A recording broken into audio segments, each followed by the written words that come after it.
If something disturbs us, we want to deny it. We want a rational explanation for it.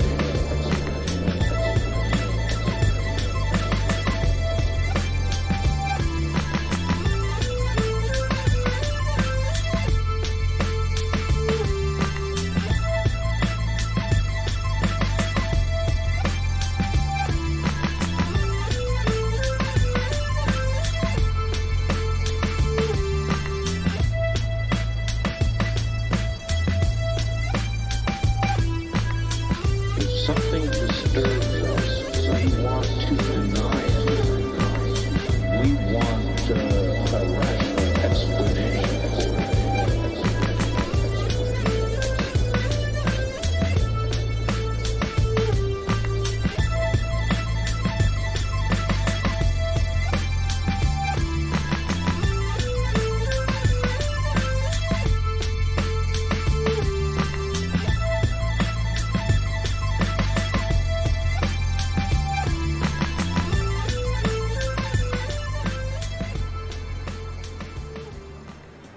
If something disturbs us, we want to deny it. We want a rational explanation for it.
One. Hello, and thank you for coming back or sticking around or whatever the hell you're doing to the Standing Stone stream. We're raising money for Fair Fight. It's a good organization. I've been in this chair for 9 hours. Hi, everybody. We're raising money for Fair Fight. If you haven't stuck around or if you're just tuning in, Fair Fight is an organization that helps disenfranchised voters in Georgia, helps combat voter suppression in that area. They were instrumental in getting Georgia to flip during this election, and there's a runoff election happening in Georgia that can possibly flip the Senate, and without control of the Senate, we won't be able to make any sort of progress. And while electoral politics, sorry, I've been in this chair for 9 hours. Electoral politics is not the end-all and be-all of making change in the world. It is a stepping stone in getting things moving in the right direction. And without being able to have control of the Senate, it will prevent that change from happening for at least 2 years, possibly 4. So please, please, please donate. We've actually just straight up fucking shattered our initial goal from this morning. We we had the goal of 300. 300, and we are well beyond that. Yep, we just met our stretch goal of 500, so now we're on our next stretch goal, which I think I set to 1,000 because I'm like, we'll never get here. It's 750. Oh, 750. Oh, 750 yep. and then 1,000, yeah. Yep. You can see it right here above my icon and below Riley's icon. So let's fucking get there. Let's do it. With us, our special guest and running this session is Riley Lyra Hopkins. You want to tell them about yourself, Riley? What's good, my friends? My name is Riley Lyra Hopkins. My pronouns are he and they. I'm so fucking excited to be here. I am a game designer. This right here, this game is one of the most special games to me I've ever had the pleasure of being part of making. I'm making it with my good friend Cody Holly, who is in the chat right now. He's done all like the visual art on this, and it's gorgeous. And I'm so excited to play games. I'm just hyped. I'm just ready to go.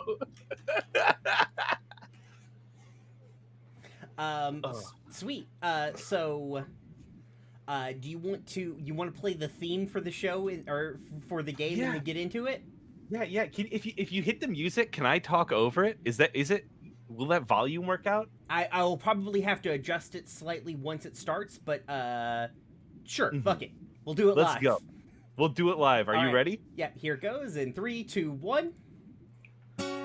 Oh, ZS2E is a game about community building in the post-apocalypse, but more than that, it is a game that takes all the fun of big, crunchy nonsense and mixes in the narrative kind of storytelling that we get to do as independent games designers and people who play independent games. You get to set this in any world. It is the post-apocalypse. The world has ended, magic has returned, but more importantly, it's communities have come back. People are back here and they're making the best out of what they can. No matter what fucking came before, it doesn't matter. We're living in the ruins of that, and we are just vibing. The current place we are in is a land that people must imagine was at one point 5 different nations that ruled under one banner. It's been so long. We have no idea what these places are or where they're from, but we live here now. There are 5 of them. There's the Immortal Tree, Thespiopia, Showcase City, Dring Cove, and the Royals Court.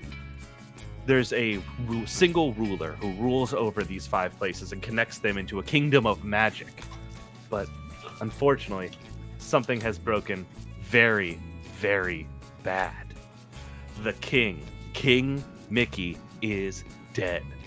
Someone has snuck into the castle and taken him out. And now the remnants of his court have called together people from the independent nations to try to A, figure out who did the murder. B, keep everyone here held together in a time of strife and terror, or to decide, is the kingdom even worth saving? And that's for y'all to figure out. For our 4 heroes here today. And so as the music comes up, I have no idea where we are in the fucking song. I want to know. Yeah, I can't hear it. I'm gonna fade it out. Fade it out.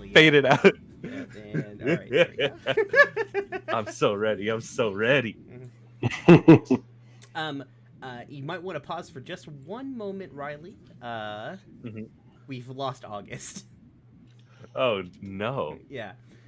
So let's vamp for a second. So ZS2E, for those that don't know, Zombie Survivalist 2nd Edition is a game that me and my friends made in high school because we thought it would be too nerdy to play Dungeons and Dragons. the first version of it was like, well, we don't want to play D&D, like that's for fucking dweebs. And so we decided to make our own game instead. about 4 years ago, my friend Cody opened up the rules and we looked through it together. We were like, but there's a lot of good stuff to save in there, and There's so some we good did. bones in here. There's good bones because it's people who don't understand. It's people who didn't understand role playing, and we're like, we're gonna make a role playing game. Truly, the least dweeby pastime. Absolutely. Oh, I'm so fucking excited. It's not for sale right now on itch.io. There's like cool yeah, D&D is for dweebs, says man immediately before getting into game design. Yeah. Let me show off some of these. So for our playbooks, we've done this thing where you get character sheets, because I like character sheets. I think they're neat. But I don't want to make you a human write down all the text on a playbook move. So like we have these here, which I'm pulling up now. Can I get a zoom in on these cards that I'm putting down, Sure can. Brian? I have your playbook moves are all going to be on these little cards, and the art on this, again, done by the wonderful Cody Hawley. It'll just be there. It's physical. You don't gotta read. You don't gotta write. You just had to read. And like the entire vibe of it is like a kind of dusty, what's the word? Like a old dusty 50s pulp magazine. I love this shit. Speaking my language. Oh, the cover art Cody just recently sent me, and that is, if you on each of your character sheets in the top left, you'll be able to see it. And I wonder if I can just upload it into here actually quickly, because it's absolutely beautiful. While we wait for August, which, by the way, do we know if August will live? We're working on whether or not August is alive. Gucci, outstanding. Yeah. There's been some having internet issues all day. Oh, what fun for them. Sucks. Yeah, so we're waiting on a verdict from them. I might try and just encourage August to join via their phone. Just run a mobile hotspot over there or something. Yeah. Just somebody airdrop some internet. I had to run my Pathfinder game of the night off of my phone. Thankfully, I could just plug my computer into my phone and just use my phone as a data router, so that I didn't have to fucking run Roll20 off of a phone. Yeah, August is bumping up against their data cap for the month. Oh no, that's a bad place to be on the 12th. Well, I think it rolls over soon. Oh, okay. Because like phone data caps can happen at any because like if you time. like probably like the day like your general day of paying the bill. Hey. Oh. Hey. It might be like taking a little bit for them to finally connect. That's been happening to me a lot. Hey. I love the ball is this life. Art is really good. Like, what's this art, Riley? This is the cover art for the game, done by my boy Cody Hawley. Is that not? That's not in the PDF that we have, is it? It's not yet. Okay. No, it's that's gonna be in the next update. Okay. But yeah, this is just like the big old art looking over at like the wonderful like coral city. God, that reminds me of two things. One, it reminds me of the coral upland highlands in Monster Hunter World, or whatever that's called. But two, it reminds me of a place that we never got to in Roll Dice and Cry.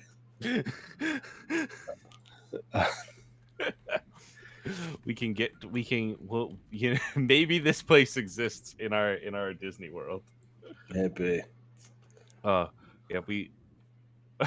it's from what we can tell, August seems to be August is connected but is away from their computer. AFK. Probably because August is currently on the phone with Comcast screaming at them. Just like, listen the fuck here. Don't forget to tell your friends about the amazing stories you told. Comcast heard about all the gay shit we've been up to today. They were like, none of that, not allowed. They can't fucking stop us. Hey. I appear to be back. Hell yeah. Hell yeah. I'm very, very sorry. No, My modem is on its last legs, and okay, let's do this. Yeah, let's get into it. We don't have time. All right. Yeah, we're only 30 minutes into our slot, so we got 2.5 hours to do some adventure. Yep. So let's take a second. Let's go over some characters really quickly. Mhm. Let's start with with August, since we don't know how long you'll be with us. Yeah, so I'm going to be playing a character near and dear to my heart, Parker Young. He uses he or they pronouns interchangeably. He's kind of a chubby non-binary boy, and I love him. And the playbook I'm using for him right now is the student playbook. And if I had actually fucking had this open earlier, I could have gone to the student playbook to read. That's a good It's idea. yeah. Me and Zach, with the power of not going first, moving quickly through the playbook. Oh. through the manual. Jesus fucking Christ. So I'm the student playbook, and most people say senioritis hits around halfway through your junior year, but no one ever mentioned how the apocalypse factors in. You're still learning to live by yourself, how to be an actual adult human, but now you also get the fun of having to survive. Hopefully, this means you can get a delay on that paper that's due on Monday. What moves And you got? my moves are fur baby. You, like every other person your age, have elected to get a pet instead of a baby. Little did they know then that a pet can be useful and a baby can't do shit. Pick a danger with the pet tag and claim it as a pet. Be reasonable. When you and your pet have some alone time, you gain back 1d6 stress. So, because I was completely reasonable, I asked Riley, hey, can I have a raptor as a pet? And Riley was like, yeah, sure, YOLO. So my pet is a little raptor named Figment. She is kind of like a reddish brown, and she has a spiked collar that's yellow leather with purple spikes. Hell yeah. My other two moves are Truancy. When you sneak around or scout ahead alone, roll with survivability. On a 7 to 9, you gain 1 hold. On a 10, you gain 2. You can spend these hold at any time to avoid detection when someone would otherwise see you. On a miss, you gain 1 hold, but you leave a trail. And Mentor. It's always good to look up to someone. Pick a person to mentor you. LOL. They can spend their experience for both of you to gain 1d6 stress back, and you can always ask them, what should I do? You gain experience by following through with their advice, and the mentor I've chosen is Brian's character, whomst you will meet shortly. Hence the LOL. Yeah, speaking of, hey Brian, can you talk to me a little bit about what you're looking at? Yeah. So long ago, when when ancient society fell, for whatever reason it fell, people came and huddled into the place that would soon be called Thestopia. Shit was bad. It was real bad. But there was one thing that helped them survive, one thing that helped them thrive. A being that would eventually come to be known as the stage manager. The stage manager was, in its previous life, a walk-around animatronic. Think the Five Nights at Freddy's things, but like benevolent. Either through damage or design or divine intervention. The stage manager had the ability to merge with who was ever inside of the suit and gain their collective knowledge. So as the generations passed, people from the community would become the stage manager, adding their personality, their skills, and their collective knowledge to the ever increasing tapestry of the stage manager. So I am playing the latest stage manager. The stage manager is a roughly 8-foot tall Kermit the Frog. There it is. Covered, like, parts of him have been, the felt has rotted away in some parts. He's got new robot parts in other places. But he's still the stage manager. So I'm the stage manager, y'all. It's a pleasure to meet you. Jesus fucking Christ. I regret that move already. Sorry, that's your teacher. That's your dad. I know, that's what I Come regret on now. down to the learning tree with the stage manager. I'll teach you everything you need to know. And finally, in our Fellowship of the Ring, who do we got, Zach? Well, it's true that the stage manager proved invaluable to the early stages of the creation of the Kingdom of Thespiopia. But in the royal court, far beyond the reaches of the stage manager's influence, another faction formed. We found ancient technologies, snazzy costumes, and all the philosophy you need to help those in need. Hello, I am Booster Valiant, Ranger of Star Command. And it's my job to help you. Make sure everyone knows that a Space Ranger did it. I am the first responder playbook. I am a medic and a Space Ranger. My little blurb is you're still doing the same old thing. Before the infection, you were trying to save people, and you still are. Your background in emergency services makes you invaluable. If you can keep it together, maybe you all can get through this. Prepare for trouble. It's time to go out and see if anyone could use some help. So there was, in Tomorrowland, or whatever the Tomorrowland equivalent was, the medic tent, the medic building had a Space Ranger aesthetics to it. Absolutely. So that's what we got. We also put some armor on. We got some laser guns. He's got a full red spandex rubber bodysuit with white boots and white gloves and a gleaming polished breastplate, a rocket pack that will someday work, and a blaster that works now. Oh, I forgot to say I'm playing the community leader playbook. Yeah, Kermit the community leader. Yes. Did you say your moves? I didn't. Yeah. Hit me with. Here, how about Zach? Hit me with your moves quick, and then we'll go back to get Brian's. All right. I have 3 moves. 1, determined hero. When adrenaline is coursing through you, you can call on strength unknown. You count as a small gang until you are damaged. Also, you count as 1 weight class less until you are damaged. 2, Dang. intense training. Select a single stat and increase it by 1. I did that to my lethality to take it out of the negatives. Mm-hmm. Also, if you put your thumb on the outside of your fist, it won't hurt as bad. Your unarmed attacks are no longer double-edged. Mm-hmm. You no longer take damage when you punch something.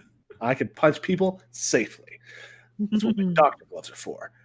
3, doctors welcome. You are welcome anywhere as long as you don't do anything to break that trust. Mm-hmm.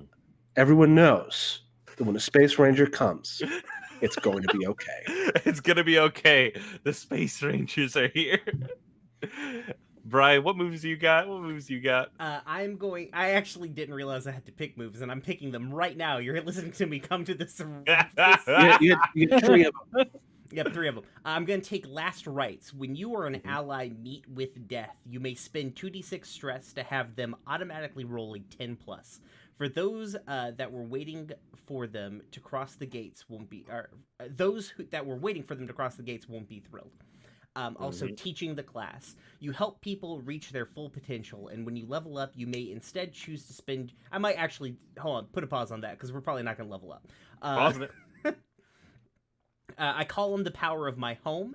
As the leader of your home, you can call on the resources in times of need. You may spend 1d6 stress and lower a group stat by 1 step to automatically succeed on a roll. And I'll take Inspiring Leader instead of the other one.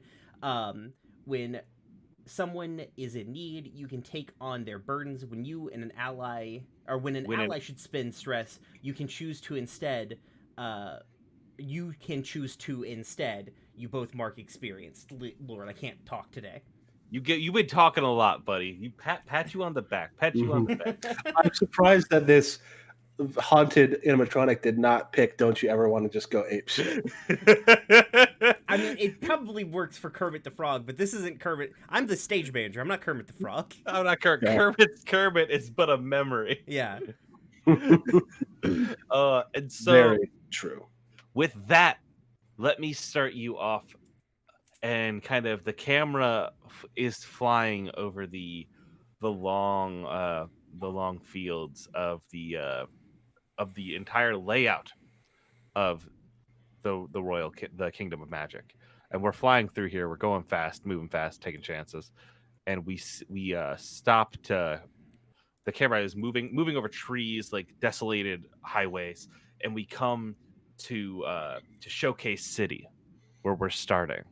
Showcase City is, of course, we all recognize a huge kind of golf ball that has had multiple apartments that are now like hanging off of it. They're like built into the sides and like coming off like is a big residential complex. And there's a big lake in the middle with like a bunch of different like a huge wraparound of different cultures on the outside of it. It is a wonderful place to be, and it has been where the three of you have been told to gather. So, outside of the base of the giant golf ball, the base of what we know as Spaceship Earth, there is a person there waiting for you, who has been waiting for each of you to come in on whatever kind of trip you have to get in, whether you're taking the King's monorail or the gondola, which kind of connects individual nations. The person waiting there for you is a werewolf. They have a like they look kind of like a Jack Russell Terrier. They have a like green kind of armor on and like cargo pants with like metal padding on it, and a kind of big axe over their shoulder, and they're known as the Dogter, the Doctor Oh my Dog. God. And he has been waiting for everyone to arrive, and now that you all finally have, he is like, it's a pleasure to have you all gathered here finally.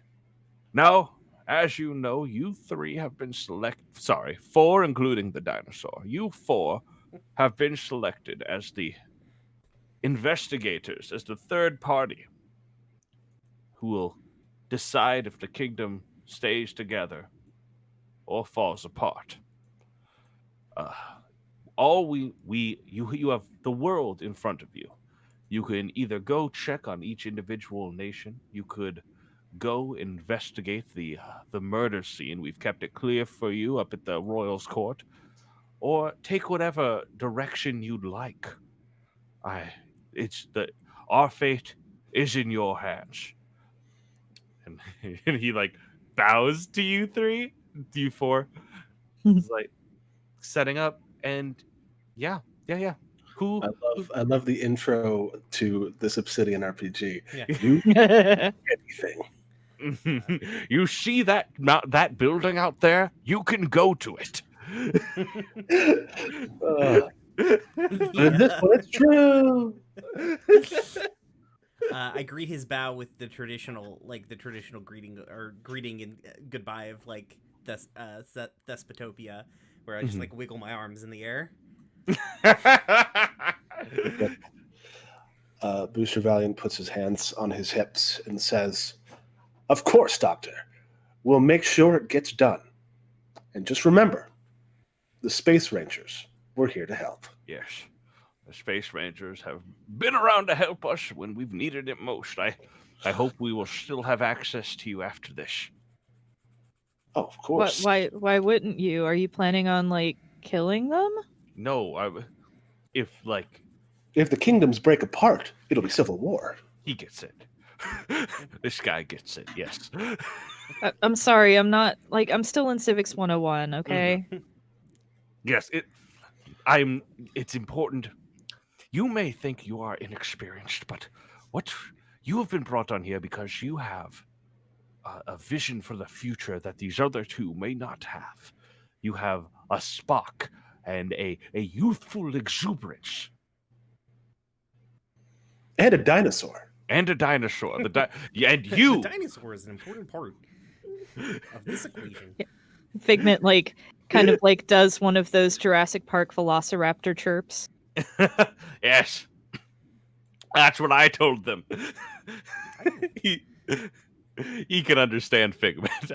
And the stage manager sort of like nods to the dog doctor. It's like, I have seen the kingdom weather great crises before, and we will weather this one too. The night's always darkest before the sun rises, and when that sun does rise, the kingdom will still be standing. I hope that is true. But I don't know King, if I can do this voice for 3 hours. you have to. Dude. Thankfully, it's only 2 hours and 13 minutes now. You've committed to this voice. Yeah, you've painted yourself in this corner, chum. Yeah, how am I going to recognize my mentor if you don't do the voice? Mm-hmm. Mm-hmm. Every time Brian breaks voice, he has to pay $1. Fair enough. Only when I'm in character. I can't. Yeah. Yeah, I'm not making you go to that. You don't have to do that. Well, Doctor, I'll confer with my associates here, but you have a great day and a treat. And I give him a lollipop. He's like, oh, I can't have chocolate. I'm sorry. No, it's hard candy. Oh, Is it? Don't no. Wait, is it sugar free? Yeah. No, is it sugar free? No. The doctor runs away. It's the one that's safe for dogs. It's for dogs. You can see the doctor running down a path and like going over to a little bit of grass and digging into it and dropping the lollipop in and covering it up, going about the rest of his day. Jesus Christ. So y'all have a whole bunch of shit in front of you. You have this kind of air quotes, like diplomatic immunity is not the right thing to say, but you have a few different options of how you can approach this or what you want to do, because y'all are kind of the people that the King Mickey's final request was that you three were put in charge. And I don't know if any of you know King Mickey necessarily, so that's a little weird. I feel like at some point I would have probably had interactions with him in one of my previous iterations at the very least. That's true. That's true. Mm-hmm. You are a staple of this culture. So, what do you want to do? Do you want to investigate Mickey's death? Do you want to contact the individual rulers of the nations? Or do you want to like do some like kind of digging around and going like, what kind of enemies did Mickey have? You know what I mean? Do you want to like try to see who this could be? Or what? Well, I think that the easiest way to narrow things down is to find out how he died, because that will help us figure out who could have killed him. That's fair enough. Yeah, Do you two, the stage manager and Parker, do you two agree with that? Yeah. I do worry that focusing on his death might be too much of a putting on blinders. I mean, yes, it's sad that King Mickey has died, but eventually we all pass on. Except for me, of course. And it seems that King Mickey was not necessarily concerned with his own passing, but like the legacy that he would leave behind. I agree, but if we've got a murder in our midst, we should know about it. That is a good point you have there, Ranger. Who could be next? It could be one of us. It could be you. Who, me? Serial murderer.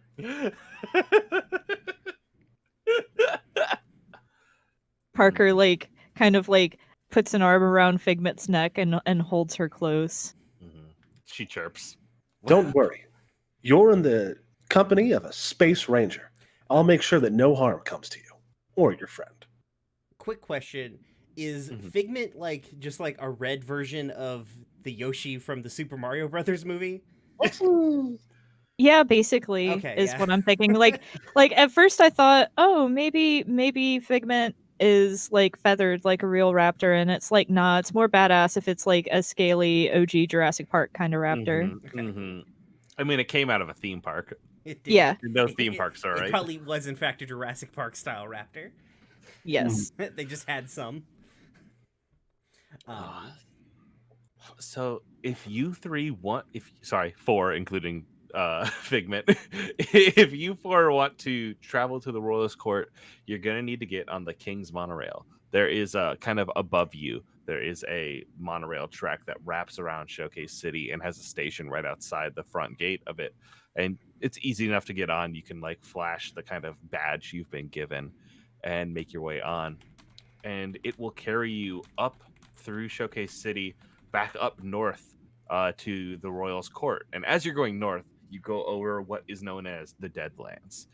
The only thing connecting the Royals Court with the rest of the kind of like nations is this monorail. Everything in between here is just there's like mixtures of forest that are like pitch black to see through. It's hard to make anything out. You go by what looks like the ruins of a highway or an interstate, but you know that traveling this area on foot is deadly. It is a doomed idea to do. If anyone who has done it has not come out the other side, and you don't know what that means, but it doesn't matter because soon you see the castle looming in front of you, sticking up through the dirt. And as you turn right on that thing, you start passing through the big security checkpoint that is at the you go through like a hotel, and this is the remains of a hotel. It's not a hotel anymore. Now it is like a giant, like where the guards are, where the security is, like where that security checkpoint is, and you come up to a stop. And the whole train slows down for a second. The doors open, and in steps some of the royal guard. They are kind of like they're individuals in like big red and black armor. They have their faces covered with masks, and have two big spheres on the side of their heads that kind of like sit flat against their head. But they are kind of looking through, and they open up the door and step into your car and are like, state your business. Hello, the stage manager here. We're come to investigate the death of the king. Can I see your credentials? What are you talking about, buddy? Your credentials? Can I see your credentials? There's only ever been one. I'm kind Wait of a one big second. deal. This helmet is just 1 sec. He takes off his helmet. And he's like, sorry, that helmet blocks out a lot of my voice. Can I see your credentials? Oh, I don't. Well, he's a frog made of bugs, and I'm a space ranger. Yes, but like you're here to investigate the king's death. I mean, the doctor sent us. Yes, I know, but we've had a few people who have said the doctor has sent them. We've had a few people coming in here saying they're here to investigate the king's death, and we know that y'all will have a badge or something. I just want to see it. You do have a badge. You can just show it. Oh, okay. Oh, okay. Yeah, sorry. I said that in passing earlier, and I was like, that was too fast for anybody to pick up. So I need to hold on a second. You flash the fucking badge, and they're like, oh, okay. Sorry, we just want to keep everything locked down. You know, it's a turbulent time here.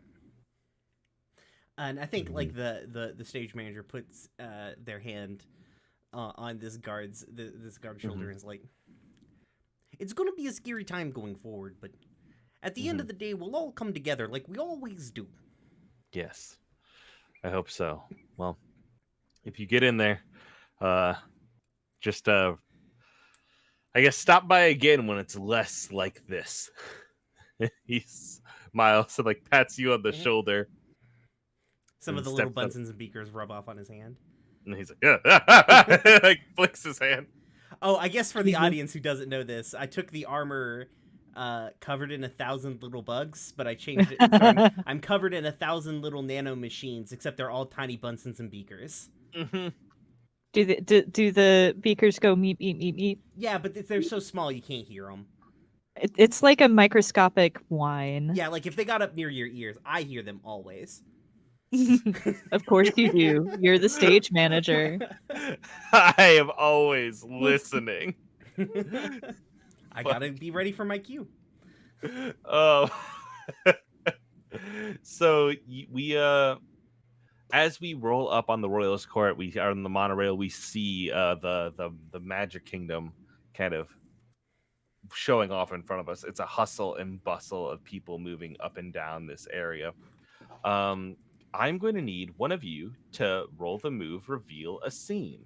When the party enters a point of interest or a major location they were traveling to, choose someone to roll a flat 2d6. On 7 to 9, you and the GM both gain 2 hold. On 10 plus, you gain 2 hold and the GM gains 1. And on a miss, you gain 1 and I gain 2. We spend the hold at any time on these lists. This is on page 18. 18. Well, these are kind of my stomping grounds. Mm-hmm. Because I'm from Tomorrowland, and that is where we are at. So Yeah. maybe I should do this one. Yeah, sure. That makes sense. Yeah. Right. I will roll 2d6. 2d6. 7. All right, 7. So that means we each get 1 hold, and we get to each gain 2 hold, and we get to pick stuff from this list. I posted it in our 8 p.m. to 11 p.m. chat. Riley, quick question. Is there Yes. a way to do like 3D little bouncing dice in this game or in this system with roll? I have never used roll before. Okay. This is my first time, so I don't think so. I think it's only Okay. going to show up in that top left. All right, make sure you guys shout it out because like I can't get everything in the fucking window, so just like say your dice rolls Yeah. for everybody. I rolled a 7. Mm-hmm. So we get to pick 2 from this list. On the list that I'm showing you right now, there is kind of a left list and a right list. One is more positive, one is more frightening, and you can pick from either one. But I also have 2. And so I'm picking someone has been here before you. And this is just something that we can flip at any time. You know what I mean? This is something that you can spend these holds at any time. So that way, as we're going through this, if you want something to happen, just engage it. But do we have to choose what we use the hold on now, or do we just... Okay, yeah. Cool. Yes. And we can all choose it, right? Mm-hmm. Yep, Okay. Yep.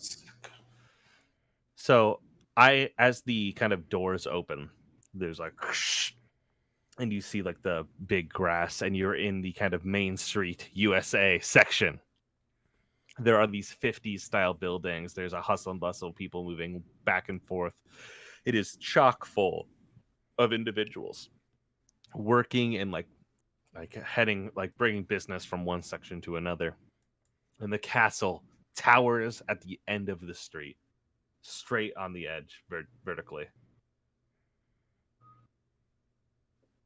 What do y'all do? Do you continue heading directly towards the castle? I would think so. But I am only one of this trio. Quartet. Quartet, counting the dinosaur. Of course, we kill the dinosaur. She's a dragon. Garrett, she's a dragon.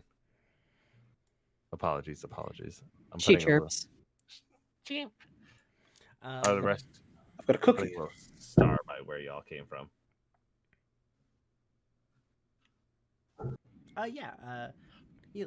Lead on to the castle, Ranger. We have much to do today, and finding out the king's cause of death is just one of many tasks that will be set before us. Absolutely. It's this way. I lead the way because I know this place. Mm-hmm. Back of my white gloves. Yep.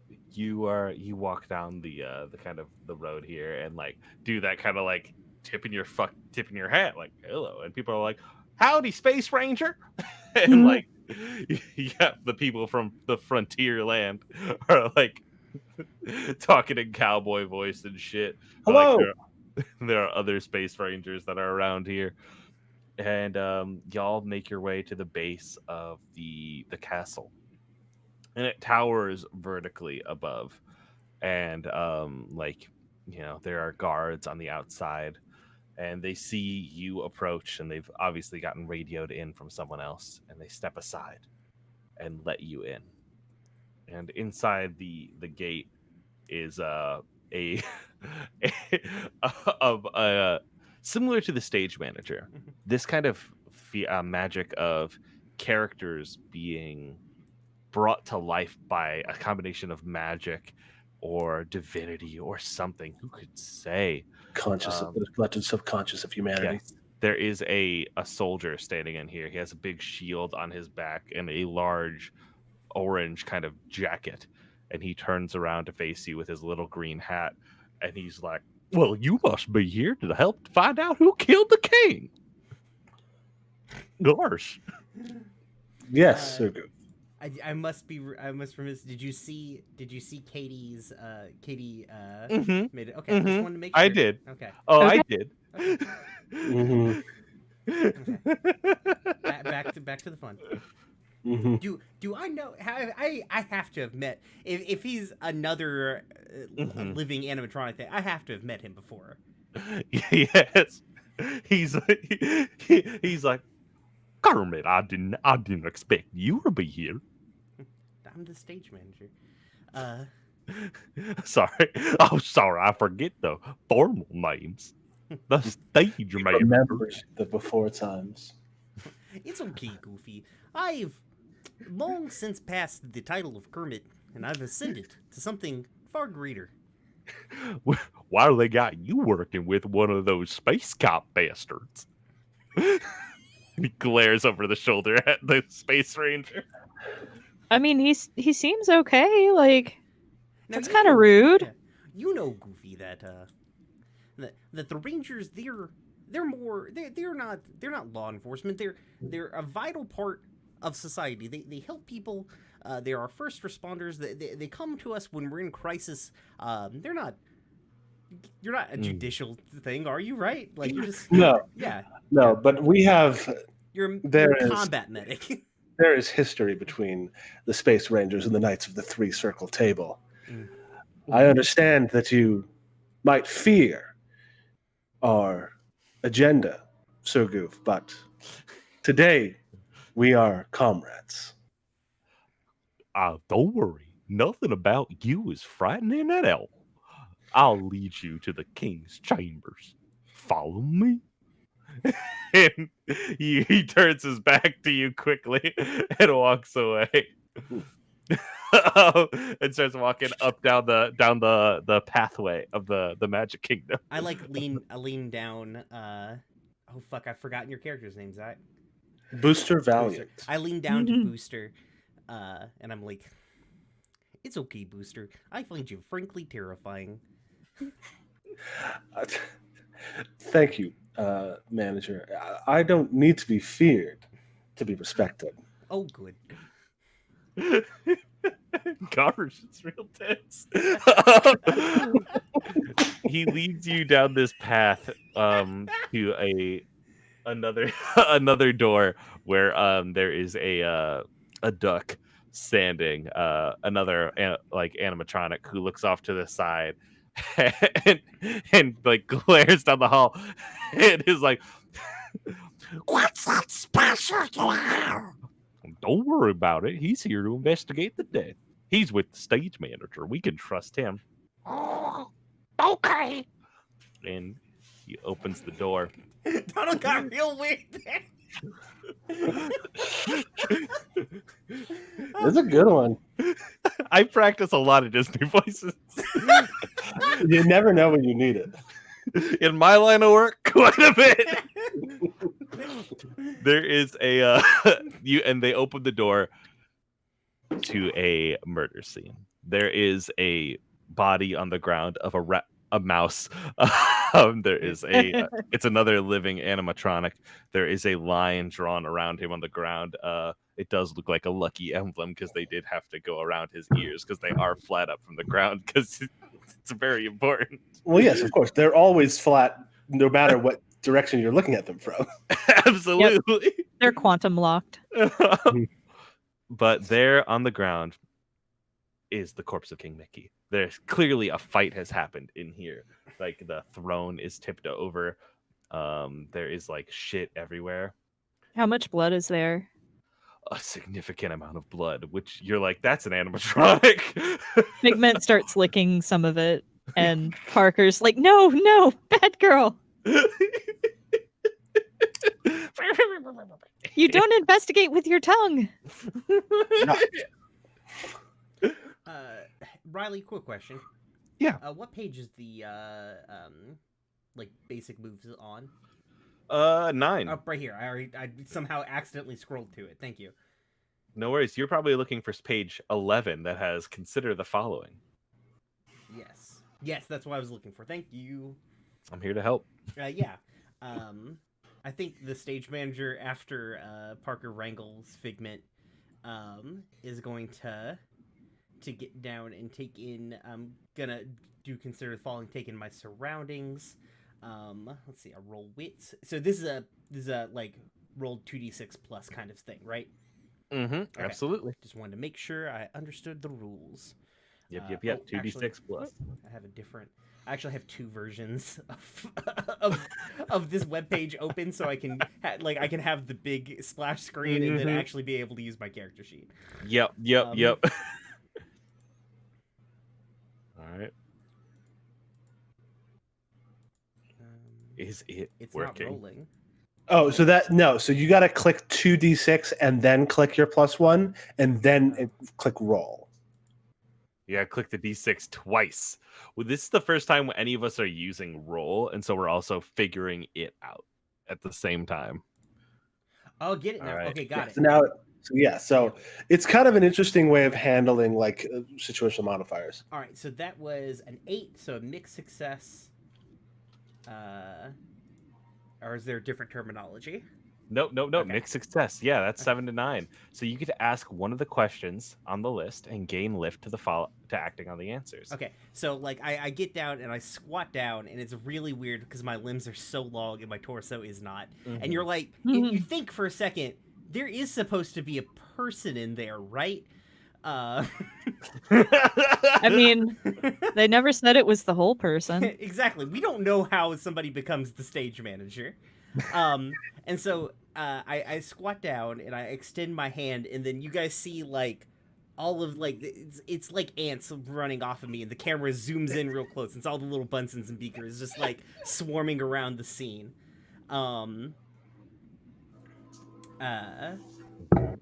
What question you getting? All right, so it's pretty obvious what happened here recently. I feel like. Well, I mean, what's the murder weapon? Do we have? Yeah. Do we have like a cause of death? Sorry, I just dropped into Sam. Yeah. What's the murder weapon? I think what the stage manager actually cares about here is what is noticeable about the vibe here. The vibe in here is like, so there's a difference of like moving into a room that has been empty for a while in a room that has been empty recently, right? Mm-hmm. Like when you come into a place where an event happened and then it was silence after that, like it's clear. You can feel it in the air like an electricity. Mm-hmm. But when you walk into a room and it has recently been disturbed, that is noticeable. It's immediately noticeable. You can't point to what. You can't point and go like, that is the thing that was changed. But something has happened in this room more recently than the murder. Interesting. And assumedly, other than the body being found. Yeah, other than the body being found. And so now you have lift on acting on that answer. Lift is like, instead of a failure, you automatically get a mixed success. You get one up of whatever you've rolled, from like failure to mixed success to success, success to critical success. Okay.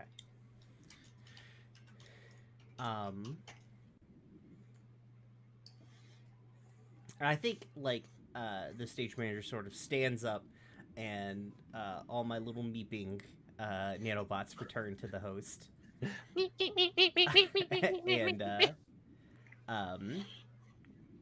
I walk over, and like I think maybe I like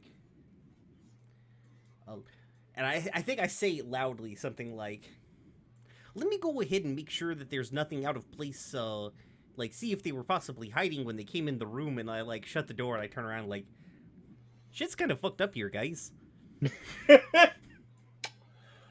Is this the first time that Parker has ever heard the stage manager say the word shit? But not the first time you've heard him say fuck. Yes. Well, fuck's just a common word now here in the post future. Yeah, in the Yeah. post future, that's fine. It's door you really gotta watch Yeah, out for. Oh, my shit. God. I think I lower my. By the way, the stage manager's mouth never moves. Oh, absolutely I not. just figured you guys probably knew that, but like it never moves. The eyes never move. It's just a man. It is a walk It is around just character. Yeah, a head. Yeah, Yeah. Goofy and Donald's eyes and mouths moved. yeah, Still in an animatronic way, but they moved. yeah. Stage Yeah, manager does they're not. they're for some real reason. Freddy. Yeah. Mhm. Yeah. And The he- genuine Fazburger property. Yeah, and they are like I believe that what we see here is not all that it appears to be. I think while I had met the king a number of times before, and he always seemed like a benevolent ruler, and we did not see eye to eye about everything, but we were two very old beings, and we came to an accord back in the ancient times. But I know that his wishes would not be to dwell on his death, but I do believe that there is a conspiracy afoot.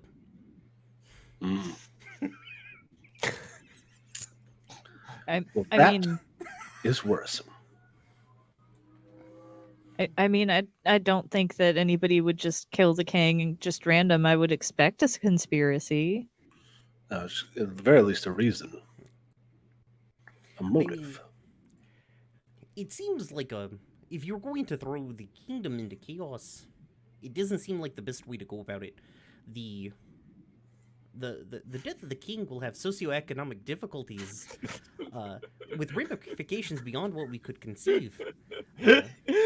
I like Canadian Kermit. I don't know why it becomes. I can start off pretty Kermit, and then he just gets more Canadian as the sentence goes on, and then I just reset back to Kermit. That's really good. It's like a fucking wavelength. A pendulum, and in the middle is Kermit. Oh, Jesus. Sorry. No, it's fine. I know it's bad. It's so good, dude. It's so good. But sorry, I've got to reset. I have to. There's an activation code for this that I have to say Kermit the Frog here, but in the Kermit voice, and it gets me back centered. I got that for a character I will be introducing eventually.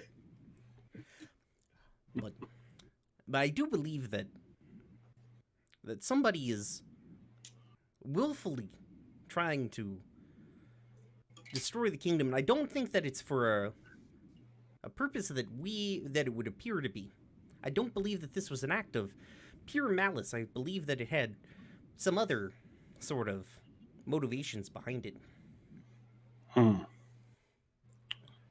Well, I suppose the question to ask then is who benefits? Who watches The Watchmen? And how does a king be alone long enough to be murdered? There's a pounding on the door, and the voice that's like, "What's going on there?" God, Jesus, is so adorable. My God.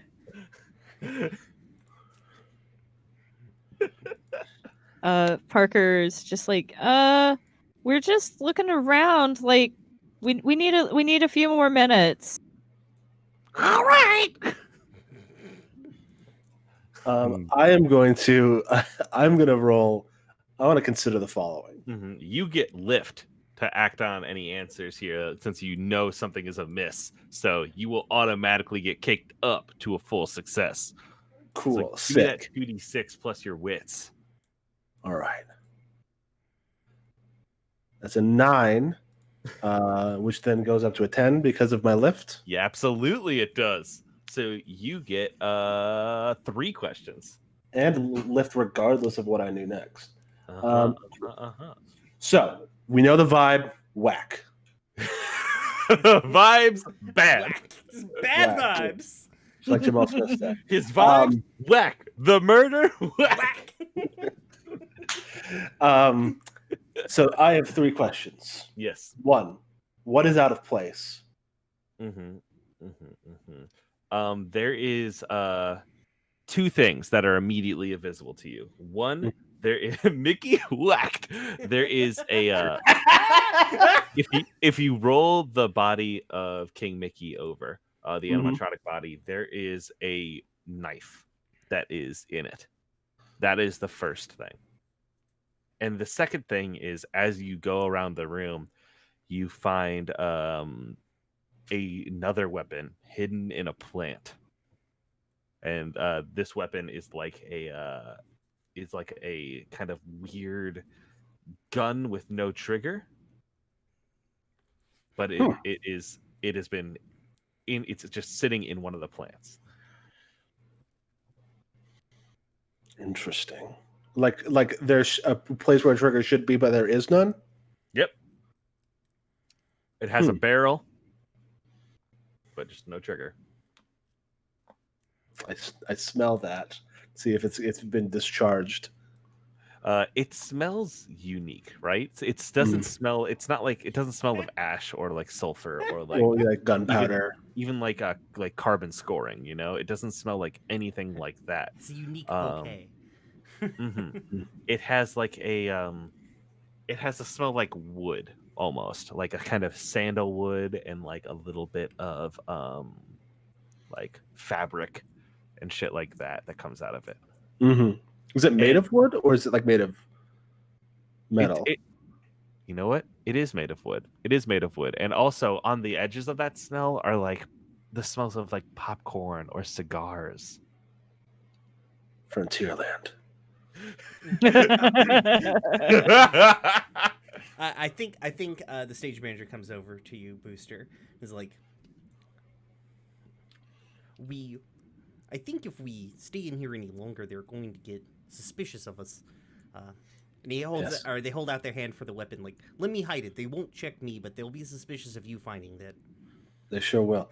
I hand it to the stage manager. I open my mouth and put it inside, and then close my mouth, and it opens real slowly and closes real slowly. And inside, you can see more nanomachines running across the inside of my mouth. Jesus Christ! You do that? That's the thing that you do? Of course it is. Well, there's nothing in there. It's just the storage. I just put stuff in there. It's like a fanny pack for my head. Yeah, I know. I had just written something down that kind of okay. Oh no, this is the guy. Okay, so I have a theory about this gun already, and I Can I get a oh no. Can you roll me 2d6 plus survivability? How survivable am I? How survivable are you? I just am. So that's not so bad. It could be. It's not negative.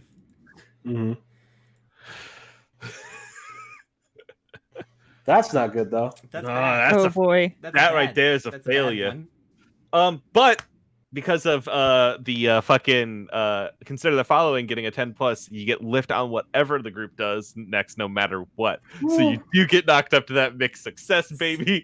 Thank he God. gets knocked up. You do get knocked Oh no, is that what the gun does?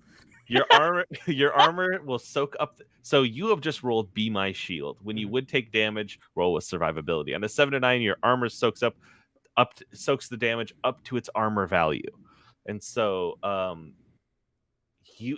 gun does discharge, and it like you can see like the kind of light in like come out of your mouth a little bit, like a quick flash, and it doesn't make like a poof like a gunshot. It makes like a beam sound, like a magical sound, Like a and it you take 2 damage. It's like a quick little like ow in your stomach, but my it's armor soaks that, right? Yeah. So how much damage does your armor soak? Sorry, I was getting it pulled up here. I have armor 2, so 2. Yeah, it soaks it up.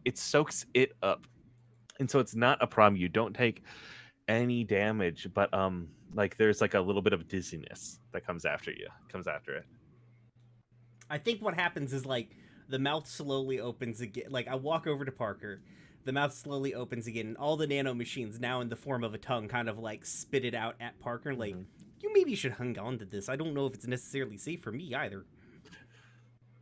Uh, Oh my! like kind of like hot potato a little bit, trying to actually get a good hold on it. It's a little bit wet. Is it though? Like, are the nano machines wet? Yes. I'm telling you right now, it's a little bit wet now. Gross. Mm-hmm. Okay, so this is a rough situation that's happening. I still have 2 questions. So quickly, one, who here is sketchy? And I'm going to extend here to outside of this door. Would you believe that Donald and Goofy are pretty fucking sketch out there? They're pretty gang. They're pretty sketch out there. Donald and Goofy are very sketchy, and I know this seems obvious, but the king here is sketchy as well. Sketchy the fact that he's a dead body. Sketchy the fact that there's a lot of blood everywhere, and he is hypothetically an animatronic like Kermit. Well, I But do I have read a person the sacred inside of me, maybe. text. What was that, August? I read the text of Kingdom Hearts. How could they be sketchy? They helped Sora. These are not those same men. I hate to tell you this, this Parker, but those are really just creation myths.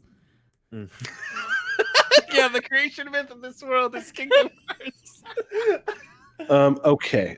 That's why you don't see Sephiroth running around anymore. I'm rather worried now.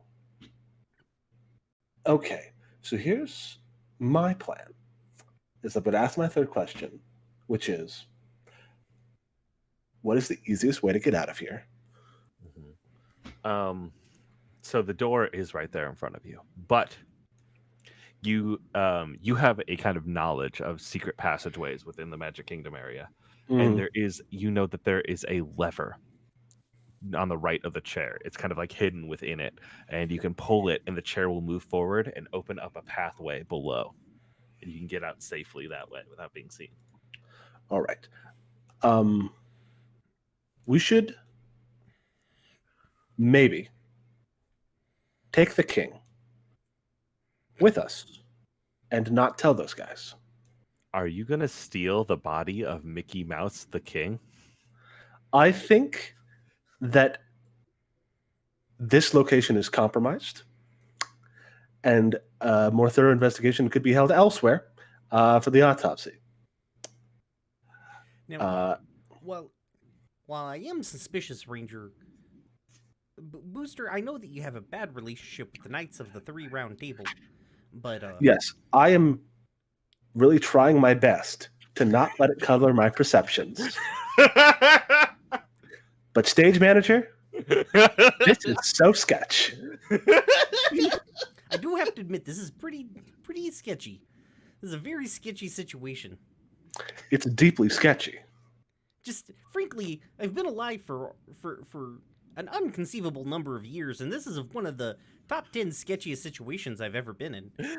Wait. Is this like a pencil sketch or a charcoal sketch? Like, what level of sketchy are we here? This is like somebody who's just downloaded like Corel Paint and is just going wild. Oh wow, Yeah. that is sketchy. Then we all agree, and I take a chair and I wedge it into the door. Hell yeah. And who scoops up the body?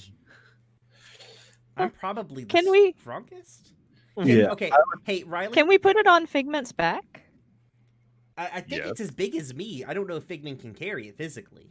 Figment's a big buddy. No, Figment is a big buddy. I was gonna say, how weird can I make the carrying case inside my mouth? I'm gonna I want to let you know, significantly less weird now that the gun has gone off. Oh no! Oh, the soak saved a lot for you right there, buddy. What is the August, you had a question? Oh no, I was asking if Figment could carry the body. I'll tell you, Figment can carry the body. Stage manager, you're welcome to try to chomp down on that thing, but you're just going to be in for a rude surprise. Well, I think... Oh, boy. Yeah. How are my nano machines inside my mouth doing? They're doing okay. They're just slowing down a little bit, right? We need to go, I think. Yeah, they're gonna get we I think we've steps in passed front of you, suspicion. Booster. Like, if I need you to be objective in this, and I understand that they're acting suspicious, and Donald and Goofy have not been the most level-headed two of the knights. I mean, But sure, if we staunchly do get- conservative and isolationists. I have to say, if we do get evidence that they are exonerated of this crime, I need you to uphold that evidence. Of course. All right. Well, then let's go. Let's go. And I pull the lever. Mhm. I hustle everybody into this fucking secret passageway to escape from the Knights of the Three Round Table. The three of you go down, and the taking the corpse Four. of King Mickey and the door close. I'm sorry, the four of you, the five of you go down, taking the corpse of King Mickey, and it closes. We get a shot of the hallway of Donald and Mickey standing, of Donald and Goofy standing there. Donald and Mickey, what? Donald and Goofy standing there, but we have like a first-person shot of somebody walking down the hallway towards them, and they both see them coming and stiffen up and like salute, and they go, "At ease, soldier. Why is the door closed?" And Goofy's like, "Well, the detectives are in there." It's like, they shouldn't be allowed in there. You and I both know that they can't be in there. It's like, well, I just figured since they were, detectives, they would look through everything and figure out who did it.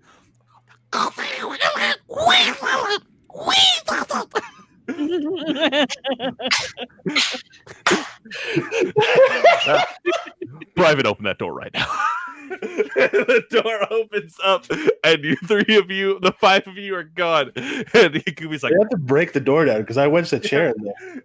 "Don't worry." Crunk immediately elbows down he that can fucking beat door. That seems fair. It's like he's a character actor, but he's shredded. And he gets up, and Donald goes, "Go, Flowey!" And we come back to the tunnels. The tunnels open up in like as you can see here in this map, there's kind of a river that goes around the Magic Kingdom.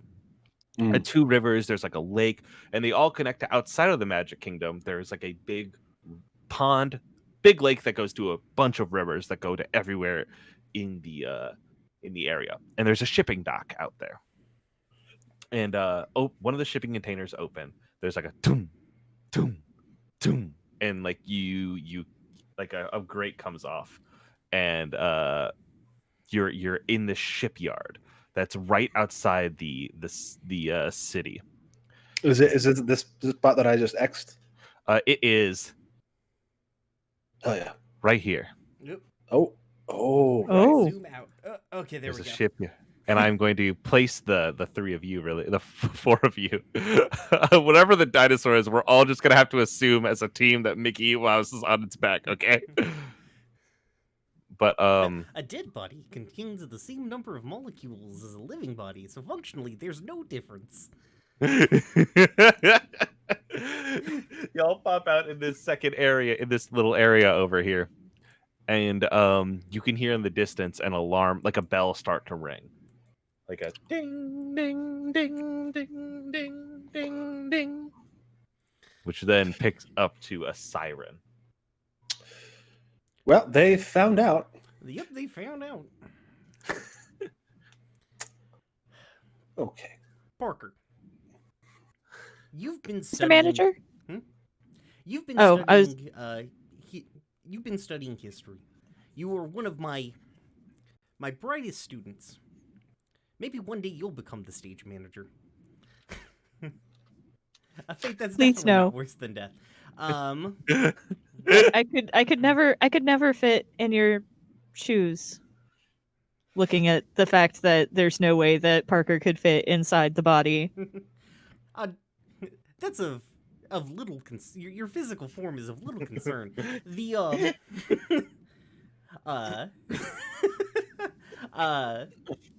We need... I feel like we are three very capable people, but a conspiracy like this is not necessarily in our wheelhouse, as they say. We need a great mind. I need who you got for me, Parker? I need something here. This is a test, son. Oh, jeez.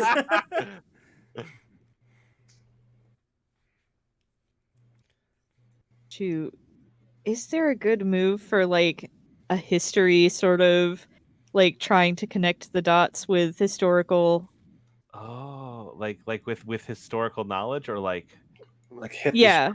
Urban Shadows. hit the streets. So we don't have a hit the streets. I want you. Here's two things. One, you guys still have 2 hold for reveal a scene that you can spend at any time. Ooh, 2, there's the move missed connections. When backed against the Ooh. wall in need of help, or if there are people in the background of a scene, roll a lure. You have to go somewhere where there are people around, which hypothetically there might be here. But you're going to need to tell me. We do have 2 hold, which is something we could spend that on something valuable Mm-hmm. Or something important. or something important, or both, something that's valuable and important. Because Yeah. I used mine on someone has been here before you, and I still have one more, which I'm about to use to bring a danger into the scene. Oh boy. Yeah, I like the idea that there's something important and valuable here. Mm-hmm. Oh yeah. And we'll figure that out right now, because like as y'all are trying to figure out what is important and valuable, there is like the sound of people moving, like, and unlike anything you have ever seen, there are these 3 individuals in like very high-tech looking armor that are walking down like one of these like hallways is not the right word, but path Corridors? between shipping Corridors containers. Yeah, or corridors. causeways. They aren't they don't see you, but like they are, again, unlike anything you have ever seen. They have like yellows, purples, and whites, and are like space like Booster, you have future looking gear. This is like beyond like 50s future, and in like the mega future kind of looking gear. You know what I mean? This is like The Destiny looking. 2000s. The distant future, the year 2000. Mhm. And they're moving up and down the area. Look like they're patrolling this area looking for something. Hmm. And if you want something important to be here, what do you want? What do you want to be here?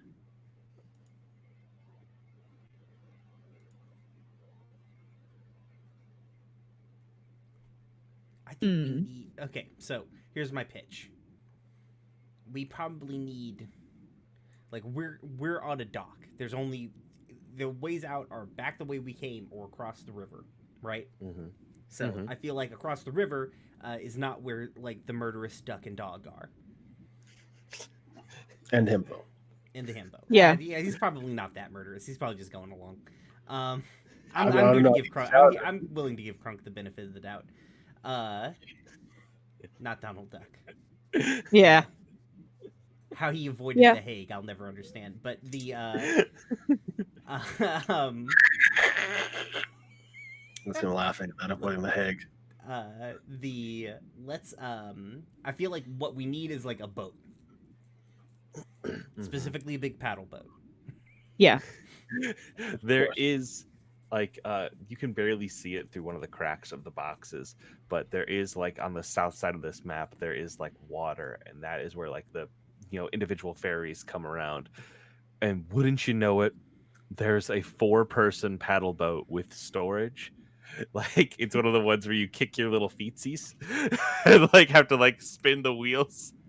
Of course, the only kind of boat that there is here. Yeah. And It's this and the jungle barge. Exactly. It's right over there, and you aren't going to be able to make your way around like through the little cracks of this these shipping containers that you're in. They're too thin. They're enough to see through, but not enough to move through. You're going to have to make it past these guards. Then you can see the 3 of them now, but you don't know how many of them there are total. So what's everybody's allure? 0. Actually, I think I maybe have negative alert. Okay. You don't say, Kermit. I have 1 in allure. Oh no, I have negative lethality. Yes, I have the highest lethality at 0. Yeah. We're so good at fighting. Yeah. Yeah, I have 1 in allure. Mm. So I do kind of want to do missed connections. Okay, absolutely. Because there are people here in the background and this is going to end poorly, I'm sure. But Absolutely. Let me read the text of misconnections for people really quickly. When you're backed against the wall in need of help and there are people in the background of a scene, roll a lure. On a 7 to 9, you must pick 1 from each list. On a 10 plus, pick 1 from the left and 2 from the right. On a miss, they have beef. Choose 1 from each list and then also pick they are going to set you up for failure. So if you want to roll that nasty allure, go ahead. I do. Because fuck it, YOLO. Exactly.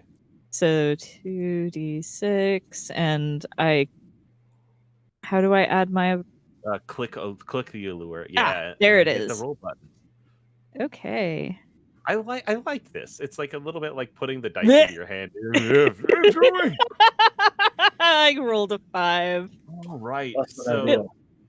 August. Can I use my? I can't use. I have to use. Okay, never mind. Wait. going. No. Talk to me. I was like, can I use? I call on the power of my home for Parker, since Parker is like. Can I do it? If not, that's fine. I'll just do it when I do it. I just thought that I could, but I also have read these rules today, basically. So No, I want to. Let me pull up I call on the power of my home, right here, which is as the leader of your home, you can call on its resources in time of need. Spend 1d6 stress and lower a group stat. So we didn't do group creation because you're all from a different place, but I will happily allow you to instead roll 2d6 and take that stress damage. And yeah, do sure. It. Yeah, so roll Kermit the Frog can 2d6. take a lot of stress. Yeah, and so since Kermit's a community leader, he can step up and kind of. I'm going to need to know what the stage manager does to help your student here. It might be worth me picking out these first because like that might affect how you approach it. But if stage manager gets that, oh, that's true. Yeah, it's an automatic success. Take that stress, you nope, automatically that's right. get the success. That's right. Yeah. So what's Parker trying to? So what's Parker trying to do, and how is it not going exactly how he wants to until the stage manager steps in? How they want to. I mean, is it that he walk around the corner and they're all like, "Stop right there, criminal scum."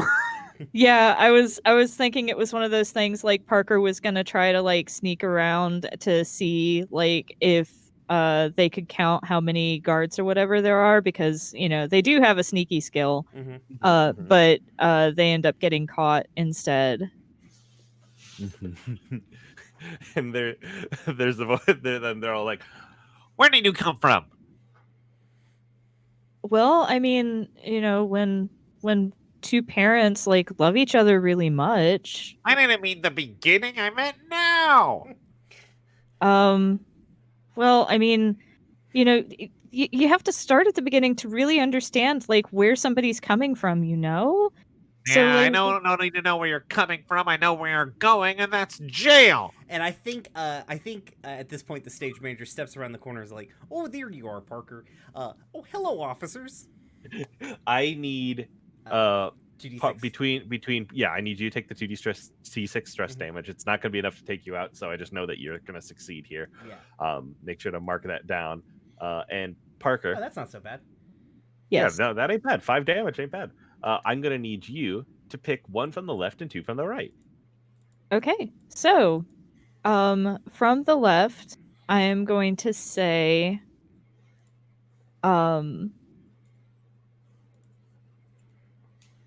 well, instead of they owe you, I'm going to say they owe the stage manager. Okay. And they'll get you out of here and they'll take the heat for you. So these 2 guards are like stepping forward, right? Like stage managers come out to here. Parker is here, and is staying next to her. And these two guards are walking forward, and the one guard is in the back, like kind of paused and watching. And as these two guards are approaching with their guns up, like looking like they're going to try to take you both in, the guard in the back takes 2 shots, blam blam, and shoots these two to fucking dead. Like shoots them down and puts their gun down and clicks the side of their visor and pulls it up. And Mary Poppins is like, stage manager, you shouldn't be here. One of my oldest friends. I haven't seen you since you were a small child, learning at my feet. I don't have time for this. They're looking for you. The knights have sent out the message. The knights, Mary, I don't know how to tell you this, but I believe that the knights have killed the king. I don't know how they did it, but I do believe that there is a deep conspiracy afoot. And Mary, you need to take care of yourself. Kermie, I can see you have the king's body. And the rafters round in the corner. Yes. That's a complicated situation. The king's... Booster comes around the corner and like is holstering his own laser gun where he was about to just jump out and murk these dudes. Yeah. Oh, and you have a space ranger? Listen, they'll be here shortly. I'll tell them that you came out and I got overtaken, and you need to get out of here. Here, let me help. And like the stage manager walks up. They'll know. I don't want you to get in trouble on my account. So the stage manager walks up and like reaches behind themselves and pulls, like they've kind of got like a tack vest looking it's not really a tactical vest, but you know, like one of those things you wear, and like on the back of them they've got like kind of like a backpack, kind of a satchel. They reach it and they pull out a small puppet. It's shaped like Dr. Teeth from the Muppets. Oh god. And they put their hand inside of it and they kind of point at the two guards on the ground and just spray teeth all over them. Just spray teeth at them. This is the gun, the teeth blaster. Yeah, the Dr. Teeth blaster. Thank you very much. She shakes her head and she's like, Kermit, I need you to hit me in the leg with that. Okay. They extend their hand like, bite down, this is gonna hurt. Yeah, I need... So we're not gonna make you scream, aim, and fire because you are shooting this, but there is something about the teeth blaster that is it's wonderful that you pulled it out here. I know. The teeth blaster has the tag. Let me find it in here. Hungry. So I just get it exactly. Hungry, and that means it needs to take 1 life every combat, or else you need to take stress damage. Well, I can take the stress damage. It's not taking my friend. This cursed item that's been... It was entrusted to me, and it's impossible to destroy. But I will. I carry it like a burden, like my own personal cross. I drag it around. Listen to the dark whispers inside my head, along with the meeps. Hit me that 1d10. Huh? Hit me with a 1d10 for damage to Mary Poppins. And then I'm going up to. Is it possible just to pull my aim and just like shoot her in the foot, so I know? You're doing like a very little amount of damage. She's got really good armor here. You're not going to do a lot. But also you'll be taking 1d6. Oh, I only did 1 damage, so it's fine. Yeah. Exactly what you said. You pulled your shot. But yeah, take 1d6 stress damage. 5 damage or 5 stress. As you pull the trigger, like the you have to fight against the Dr. Teeth blaster to get it to stop firing teeth, and you hear the whisper in your head, "More." Anyway, don't worry, my old nemesis. Today you will probably feast. While that is all happening, Booster's looking at these guards who just got iced, and he says, "What is this uniform?" It is nothing you've ever seen. It has it sorry, I just realized the symbol it has an inverted lucky emblem on it. So it has like Mickey's head but upside down. Oh my So god. Kirby silhouette. on the bottom. Yeah, Kirby silhouette. Oh my god. As it above, has like so below. uh, and in it has that, and it has 3 swords going through it. They have that emblem on it. Sexeperodentia. I'll write that down.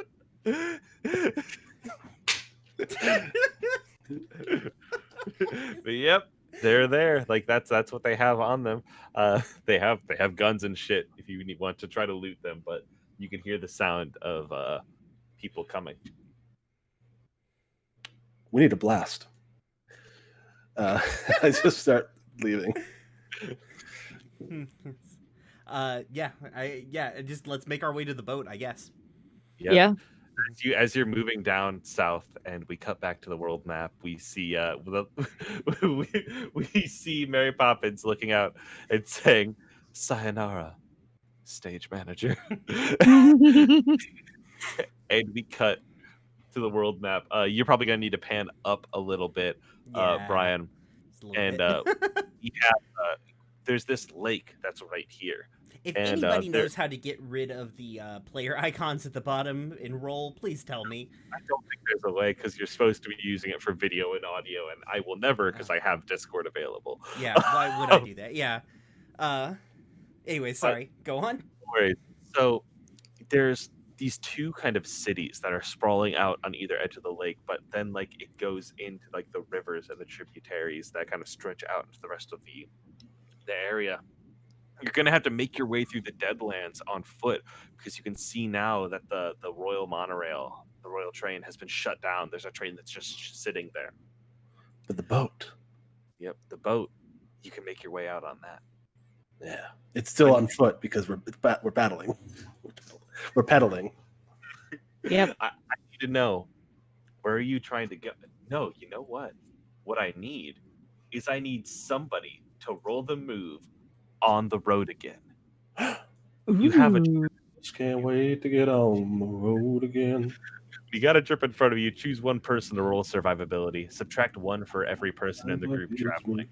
On a 7 to 9, you and the GM both gain 2 hold. On a 10 plus, you gain 2 and the GM gains 1. And on a miss, you gain 1 and the GM gains 2. All right, who's got a good survivability? So it didn't update on my sheet, but according to the book, I have 1. Okay. Ooh. Okay. Sorry, We can do that math pretty easily. I think that might be you, because I have 0. I've also got 1. Okay. Well, So. I'd say let the space explorer do it. All right, so we're gonna unfortunately 1 minus 4. Because counting you don't have to count the dinosaur. We've counted her so far. Yeah, she's paddling She's paddling. somehow. She's pedaling. All right. So this roll, this is the one thing about the roll that I don't seem to be able to find is just a general affect the amount thing. So we're just gonna have to subtract 4 from this. Yeah, we can. I think if you go to the top right. No, I can pick up other dice, but not any. I can't affect any modifiers. All right. That's a 2. Tell everybody you're on your way. And that means I get to hold and you get 1 hold. So I pick I'm gonna pick the group gets split up, and I just don't know how that happens yet, so we're gonna get into it. I need you to pick 1 from the 2 lists. I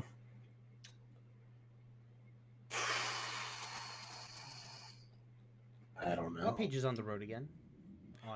15. 15. Yep. Oh, I'm just blind. All right, cool.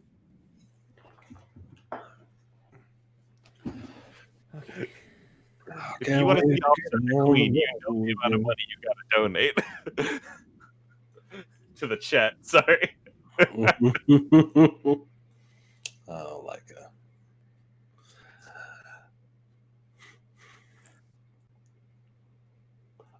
maybe if we're getting split up, maybe the way that we do is by minimizing drawing attention to ourselves. Oh, so you willingly split up. So this paddle boat is like it is 3 different boats that are connected, right? Mhm. It is like a imagine 4 bikes locked together. And so y'all disconnect them and like separate off. Mhm. And they boom boom boom boom boom. And they have separated, and that's when you hit the rapids of the Deadlands. Oh no. And like the water starts to move, and like I think as we split up, like the station managers are like, rendezvous with the immortal tree. We can reconvene there. Yes, we'll need a druid to help us with this, I'm sure. yep, there's the crashing waves, and everyone is gonna go in a different direction. And just click on the individual. I'm clicking there, clicking there. I'm deciding where everyone is going. So there is like each of you kind of whoosh, wash, wash, whoosh, wash, wash, wish. I'm gonna need. It's a rough trip. I'm gonna have everybody take 1d6 stress for this trip, and then we are going to have to weather the storm here. No, we're not. We're not gonna have to weather a storm. There's like a kind of cascading through, and you do. How many of y'all have traveled outside of your homes before? Like, how many of y'all do you think have traveled either through the Deadlands or outside of your nations before? I wouldn't have to go through the Deadlands to get to Thespiopia, so I don't think I've been there before. I've been on recon and rescue missions. People who fell off the monorail. I'm a frog.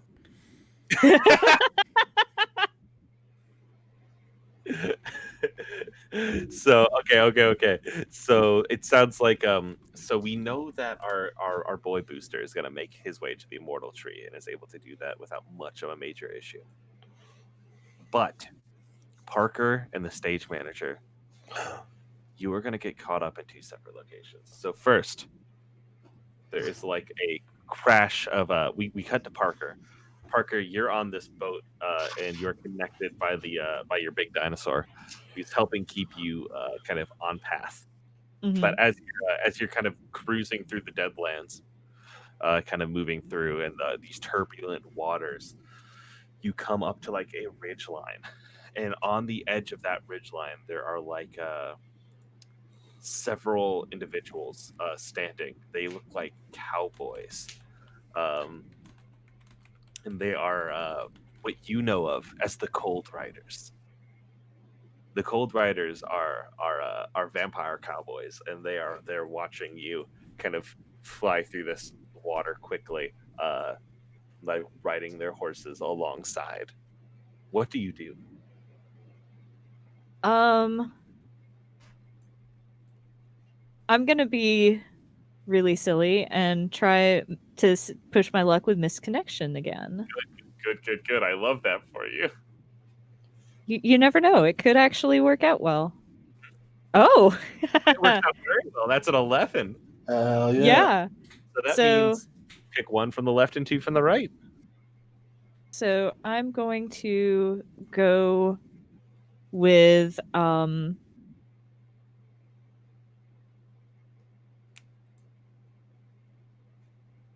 I owe them, and they'll defend me and get me out of here because I'm no use to them if I'm dead. I'm thinking one of the newest members of the Cold Riders is somebody from my class who dropped Yes. out because why the fuck would I go to class when I could be a fucking vampire cowboy, you know? So Who is this person? What is their name, and what was their relationship with Parker? I think they're exes. Good, thank you for this. I think the Cold Rider's name is Archibald Taylor, and I think Archie hates being called Archie except by whoever they're dating, and Parker has Archie's class ring somewhere, but doesn't know where and hasn't given it back yet. And Yeah, so I owe Archie either a favor or the class ring. yeah. There's like a kind of a moment when the Cold Riders disappear off the shoreline, and there's a waterfall in front of you, and you go cascading over the side, and wait, you're frozen in the air. You're being held by someone who's got you by the back, by like the scruff of your neck of your shirt. and I've got Figment by the collar, and she's like clutching King Mickey's body in her talons. Yep, and Archibald is there, like hanging with one arm in another Cold Rider's arm, like who like they're like pulling. There's like a chain of people, and what kind of voice? This is a cowboy voice. It's like, what kind of I can there are easier ways to get my attention than riding off a waterfall. You know that, right? Hey, I am aware. I do still have your phone number. But I was just passing through. I could see that. Pull me back, and like there's like one of those big vampires that like like just like a big bat monster. It has a heart that says "Kiss the Cook" on it, and it pulls the whole group back in. And Archibald's like, passing through. Yeah, I can see that. What are you doing? You know it's the Deadlands are no place for someone like you. You're fragile. That fragile. And like Parker like tries to kind of smooth their hair back, because this is definitely, I feel like, one of those relationships that may be on again, off again kind of thing. So right now they're off again though. Yep. And can you like Parker's smooth your hair back and then like kind of start falling backwards so Archibald grabs you again? Yes, absolutely. Absolutely. And Parker like blushes a little and is just like, listen, I'm just trying to get back home. It's been a long day and it's only like 3:05, and I can see it's been a long day. And then one of the other vampires are like, boss, you better come take a look at this. And they have taken the king's body off the back of Figment. And Archibald looks back at you and is like, Parker, what? It's a replica. He just blurts that out, just completely. It's a replica. It's okay. I've just got to take it home. I'm a vampire. I can smell blood. It's a very good replica. What are you doing? What kind of mess are you into? Parker like gestures for Archie to lean in, and it's just like, listen, the doctor gave me a badge. I'm investigating something big, but I need this replica body, or this replica of a thing that's definitely not the body of King Mickey, so I can complete my task. I can't disappoint the doctor. I just can't. There's a move here called Flirt with Disaster. When you charm, connive, or try to get something from somebody, roll with a lure. Oh, good. I'm so glad. And I need you to roll that.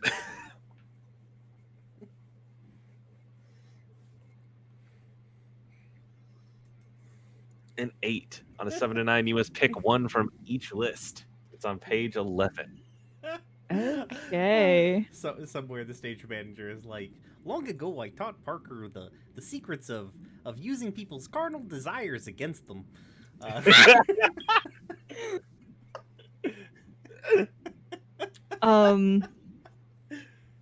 I'd say that they'll believe me, but they'll send word of this up the chain. That feels like the most narratively Yep. fitting. Mm-hmm. Because I mean the big one's standing right there anyway, so Yep. They're like, oh, I can't, Parker. All right, where you going? Can we at least get you there safely? I'm going home, Archie. I'm just going back to the tree, and we'll have this all figured out by dinner time. Why did It'll you be tell him great. where we're really going? Because I'm stupid and young and still kind of have the hots for my on again off again ex. Okay, like I made him an ex specifically because I wanted to be stupid. That's fair. Yeah.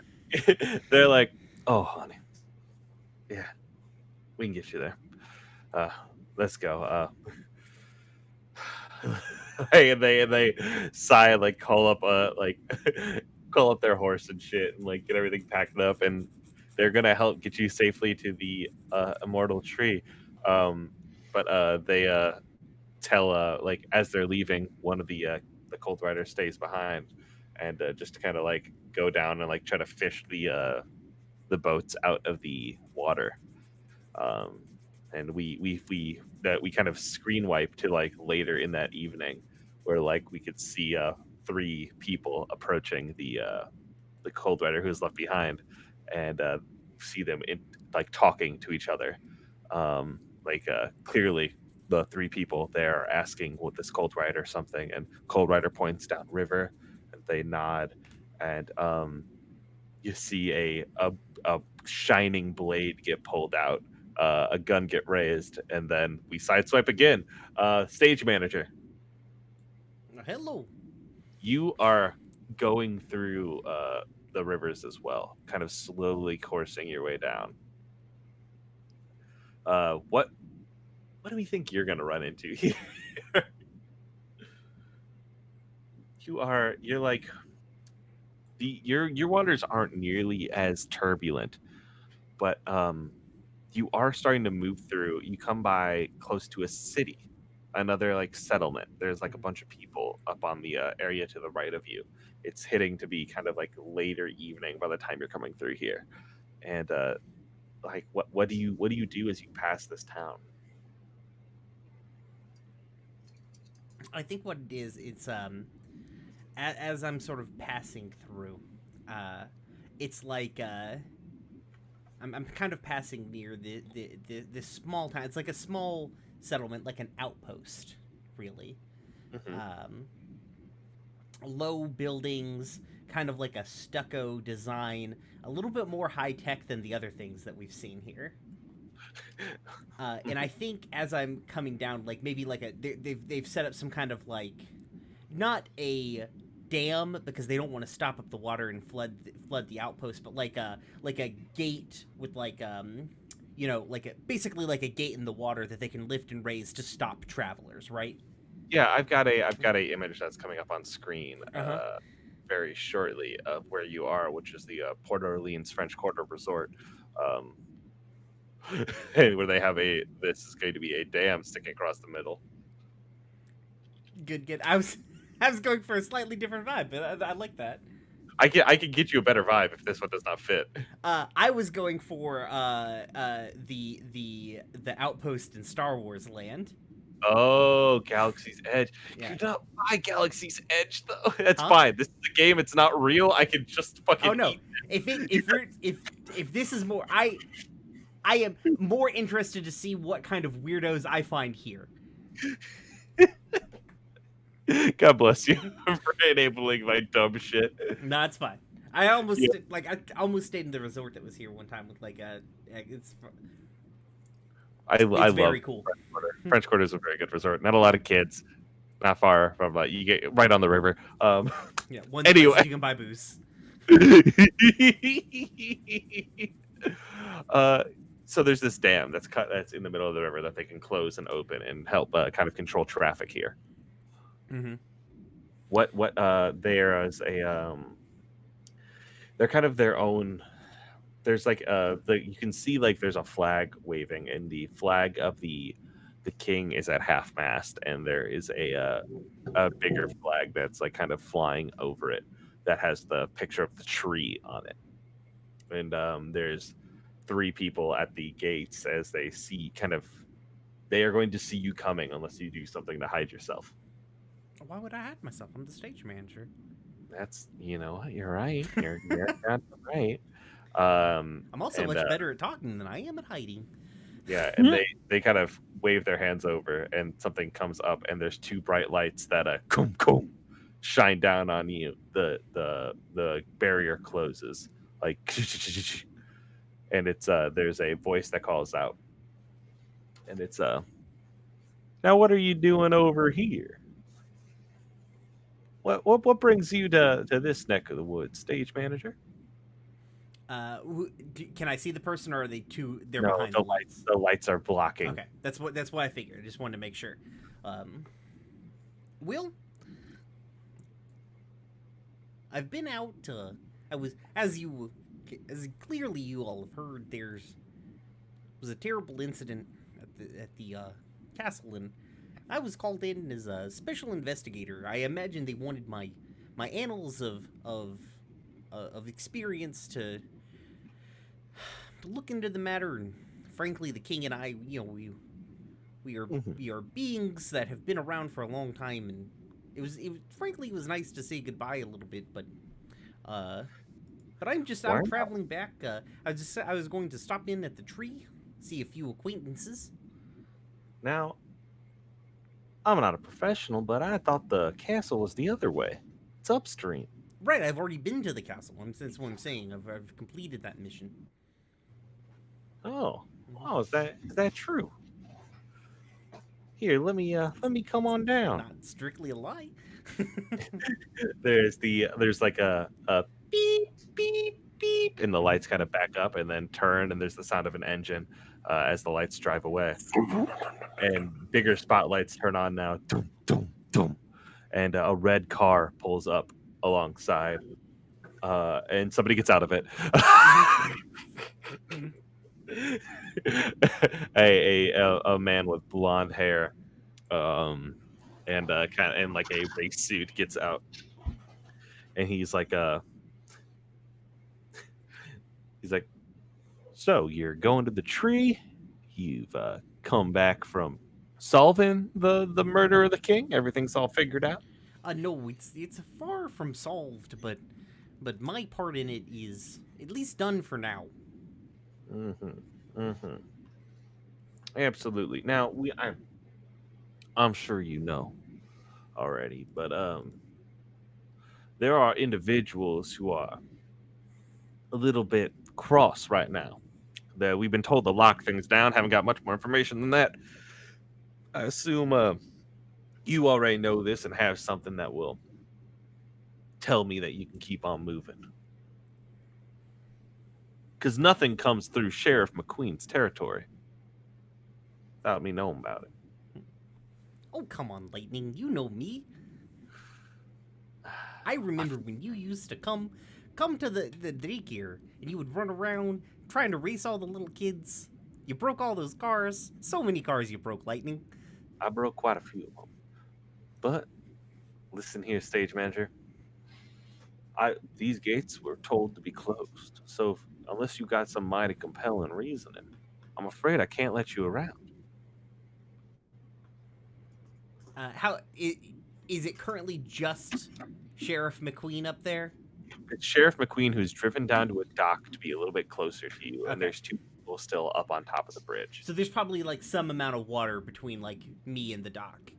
Yes. Yeah, I'm kind of like sitting in the middle of the river, right? And there's two people up on the thing. They moved the lights. Yes, absolutely. Let me see if I have a fucking map while we're talking about this. Let's see. I'm not very... What was that thing? What was the thing that we did earlier? There was misconnections, which has been done. That's it. There is the flirt with disaster. Can I consider the following right here? Absolutely. Okay, Absolutely. let me go ahead and do that, and then I'll make a move based on some information. I'm an old thing. I probably would take time to consider. I'm an old thing. Yeah. All right. So wits. Oh yeah, I'm good at wits. That's why I wanted to do this. Okay. So. Sorry. This is. Oh, It's absolutely. an interesting setup, but it's so weird. I know. And It's like I feel like I'm understanding it more and more as we're using it, Yeah. but it's still like just a little bit like. It's just because it is pretty different from Roll20, but like more intuitive. I'm just so used to the archaic Roll20 system. I'm used to trying to trick Roll20 into working. Yeah. Okay, I rolled an 8, so I get 1. Yes. What is about to happen?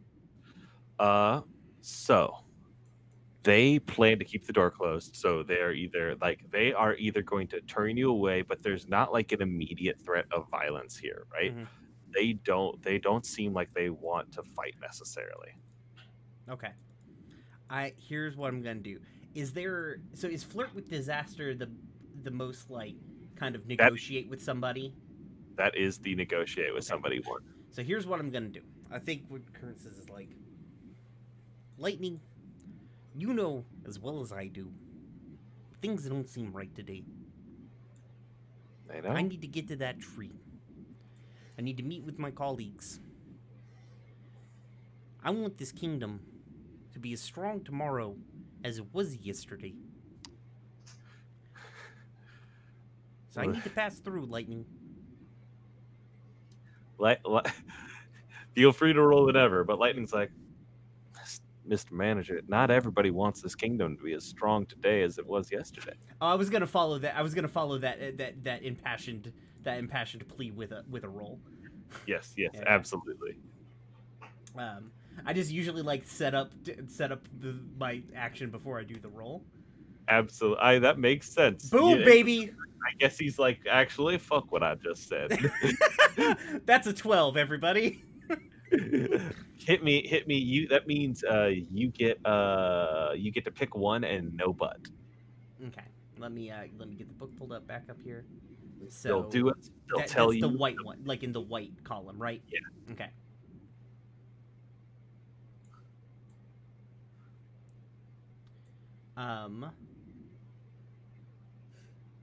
I guess I want to get through this, so I guess it's they'll do it, though I kind of want to do, like, they'll tell you. Okay, all right. Interesting. Do they have...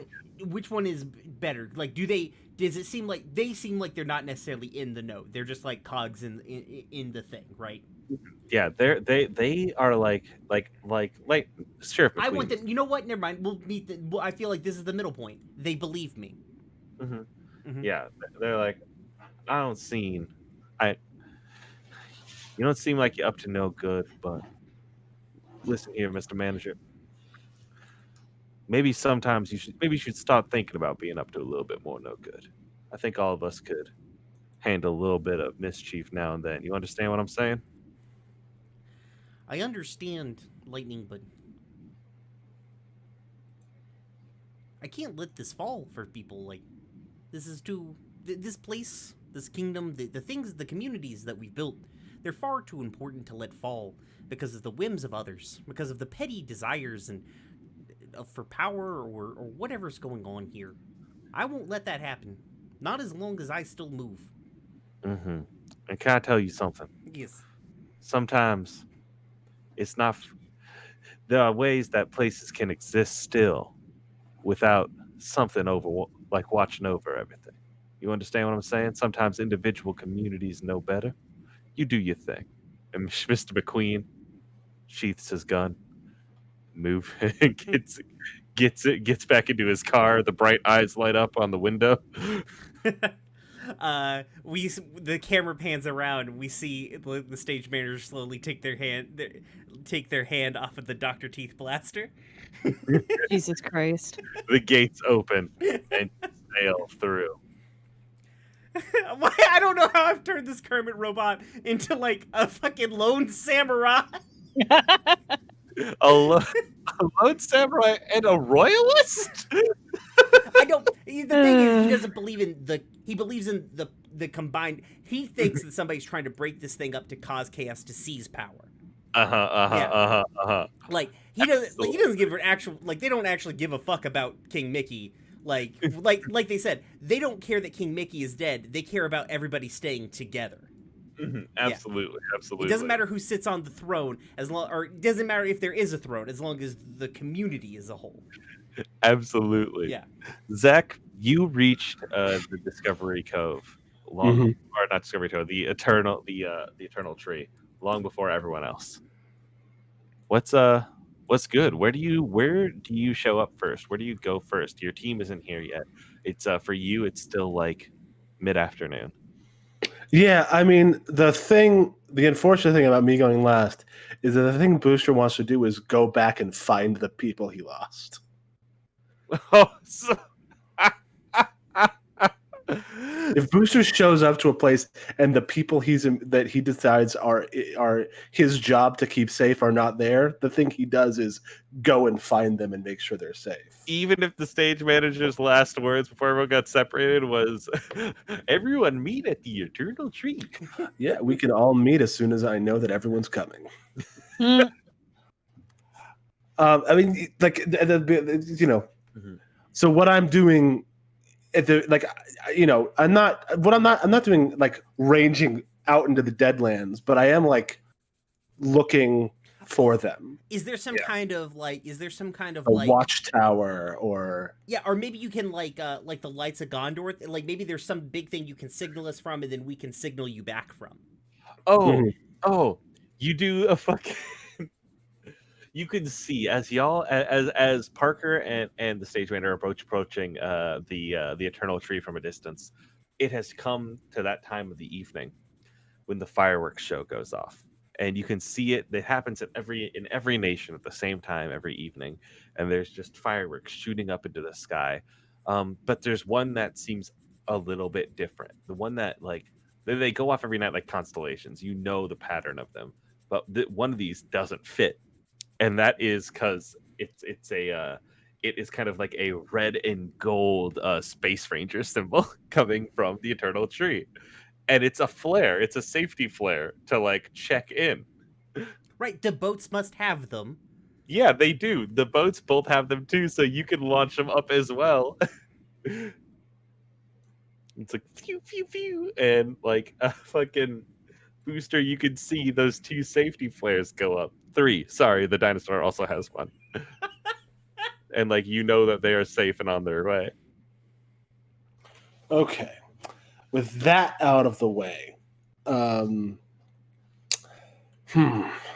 what is there to be done? I don't have the body. I don't have the gun. I don't really have any of the important pieces of this puzzle. But you came here to find somebody who knew about magic. That's true. So I suppose I am going to find someone who knows about magic.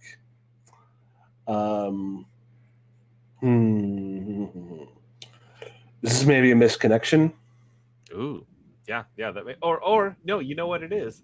This is a reveal a scene because you're here first. Boy, I have to roll it. I have to do it again. 2d6, baby, let's go. 2d6. It's a 5. On a miss, you gain 1 and I gain 2. Spend the hold at any time, so feel free. Yeah, I mean, I'm looking for something valuable, which is answers. That's absolutely true, and there is someone here. You're like kind of like moving through one of the plazas in between, like the fireworks show just finished, so there's like people are eating and like there's music playing. It's a general good time, and you're kind of moving through, and there is a you kind of see something out of the corner of your eye every once in a while, right? Like it's like you look to the right and see something, and then it's gone again. You look to the right and it's gone again, and there's a time when you like kind of like sitting down with some food or something, and a person rolls up next to you and is like, you don't seem like you go here. I go where I'm needed. Yes. Or do you go where you need to?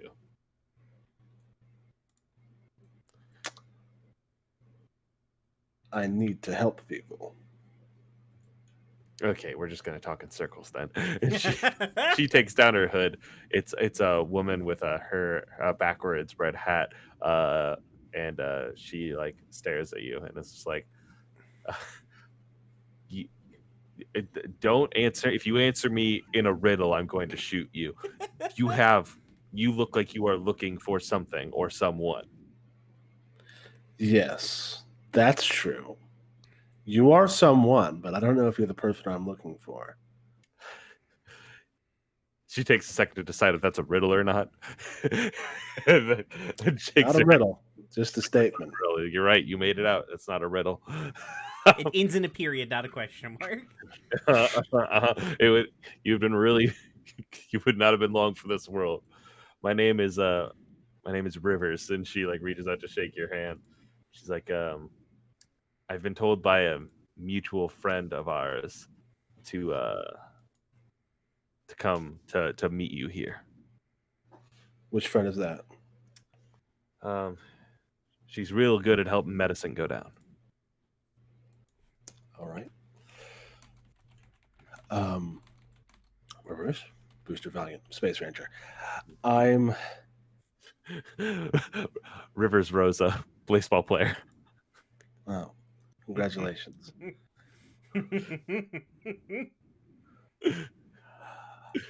Love the teams.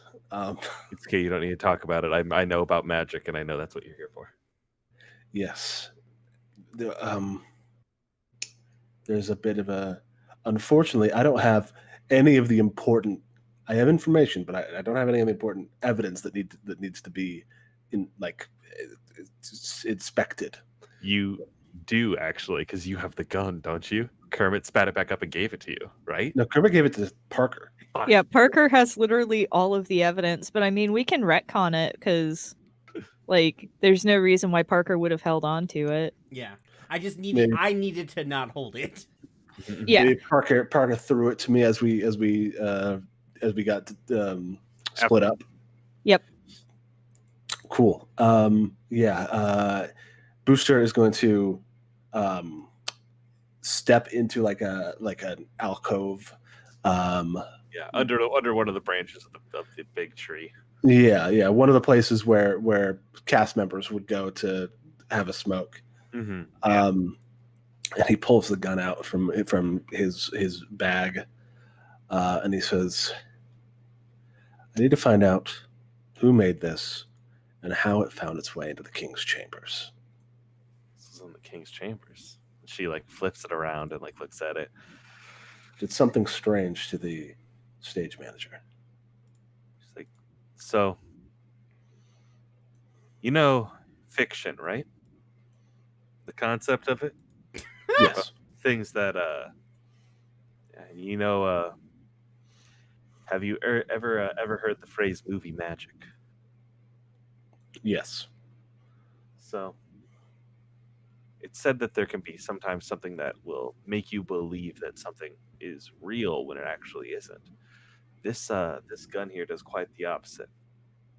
It takes something real and makes it fake. Or A suspension of disbelief. Yes, this could take, say, you said it did something strange to the stage manager? Yes, it fired in their mouth, and then they got kind of wigged out for a bit. Yes. Well, they may notice some more changes if this did the worst damage it could possibly do. Because it could turn the stage manager into what it once was, legends say, years ago. A suit with just a person inside. A person who can rob people of their magic. Now, if the stage manager hasn't changed yet, that's a good thing. That means that maybe their armor soaked up the damage. They didn't take the full shot of it. But this was found. They do have all those creepy nano machines, so. Yep. You soaked the armor, and I was very happy that you did, because I literally had just written magic gun that turns fake people real. You were like, I eat it. I thought that when you said it's like, I was like, this is some Pinocchio shit. Yep. It is absolutely that. She's like, if this was used on the king, it made him vulnerable. Made him full of organs and meat and a person, probably. That is terrifying. Where did this come from? This, she's flipping it around and like looking at it in her hands. And like I goes, and I don't know what this symbol means. She turns it around, and it's the upside down. It's the Six Semper Rodentia symbol on the bottom. Wow, I can't believe I never saw that. Had it in my bag this whole time. It had a little sticker on it, and she takes Wow, the sticker, takes it off, puts it on, takes it off. How devious. This is the symbol of some sort of conspiracy that killed the king and wants to silence the truth from getting out. Well, do they know you're here? That depends on how much somebody can glean from firing a flare into the air. Kirska, I'd reckon we can glean quite a lot from that. There's a voice from the doorway, or from like one of the fucking alleyways. A danger appears. I hold. Fantastic. Kronk is standing there. He has a 6-shooter in his hand, pointed directly at you, and he's like, "Neither of you move. This is the Knights of the Three Circles.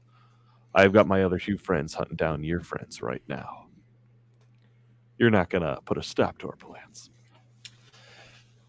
So what you're telling me, Sir Knight, is that it's just you and me? It's just you and me. Well, that is unfortunate for you. Oh, Because I count as a small gang. you count as a I can charge him. Jesus Christ. Okay. 2 things you are going to get the drop on him. What's your weight? Like total weight? 6, but I am 1 weight class lower. So this is actually a question. I meant to ask it earlier. I have no wounds, but I have taken stress. That's not. I still count as undamaged? You still count as undamaged, baby. Fantastic. All right. So that means you are. Let me just go up here and check my combat section to make sure I remember the exact amount of weight that you are currently counting as. You said you're 6? Yeah. Oh hell yeah! You get 2 actions and a movement, so you're gonna go before Kronk too. Cool. Okay. Actually, I said I was going to charge him. What I'm going to do something else instead, which is draw. Hell yeah! I need you to scream, aim, and fire. Mm-hmm. And you get to do that twice. You get to roll with lethality. Yes. This is why I gave a +1 to my lethality to make it a 0. Bam, bam, bam, bam, Wait, bam. we get a +1? No. It's because I have intense training. Oh, okay. I was like, Yeah, wait, did I misalign? No, points? Yeah. it was one of my moves. Okay, cool. Also, as the stage manager and Parker roll into the water, you hear gunfire. So that is a 6, but my armor has the durable tag. It does have the durable tag. I can choose to instead succeed, but my item will be used in a way that damages it. So Kronk gets off a shot, but my shot is better. Yep. You draw, Kronk draws. Kronk. It's the Han shot first scene where Kronk shoots, you like take the shot in the shoulder, and bam, take the shot right back. So in that case, do damage and choose 3 things total from this list. Yeah. So like the bullet just like pings off my breastplates, Mm-hmm. and I say, "Ranger made." All right. I'm going to make him drop something. Mm-hmm. The gun. Yep. I'm going to keep him held down with fire. And I guess I'm going to deal a d6 of extra damage, but I'm out of cover. Absolutely. In that case, you went negative. Oh, hell yeah. Yes. We get Which do I pick one? I pick one. Yeah, you pick one. I'm gonna say more danger appears. More danger appears. Perfect. Because okay. Let me take a second and take some pictures of what rangers we have out here on the field, or what raiders is what I'm marking them as. Raiders of the Lost Ark. That's a Disney, isn't it? Lucasfilm. Yeah, now. That it is now, baby. Okay, so my gun is it's energy, which means I disable two. It's energy 2, so I disable 2 of his tags. Gotcha. So his tags are synergized 1 and sorry, opening up my paint. Synergized 1 and armor 3, or he has a medium range weapon. One moment. I must examine. Did you say paint? What was that? Yeah, I'm opening up MS Paint to hold all these cards for the dangers in. Okay, that's fair. All right, got it. Continue. One must work quickly with what they have. So which tags are you getting rid of? Are you lowering his armor? Are you taking off synergized, which means that other raiders in the area are better? Or are you getting rid of his range entirely? So I've already got him locked down from the move. And he's dropped his gun. Yep. So I'm gonna my energy is gonna bypass his armor. Yes, 2 shots down on it. You want to use both of them? Sure, yeah. Yep, bam, bam, bam. You're like cutting through his armor and his like big like kind of golden plate of the Knights of the Three like he's starting to take damage, and like it starts like burning a little bit, and he just like pulls off one whole shoulder and like yanks it to the ground. Cool. How much? So I roll a D8 and then a plus 1d6. Yes, absolutely. So I'm rolling that now. 4 total damage. 4 total damage. Understood.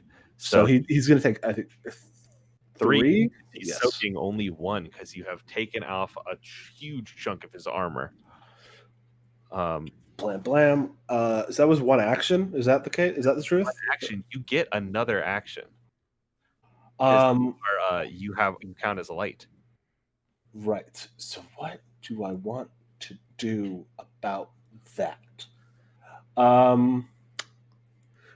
Because I could just shoot him again, but that feels boy,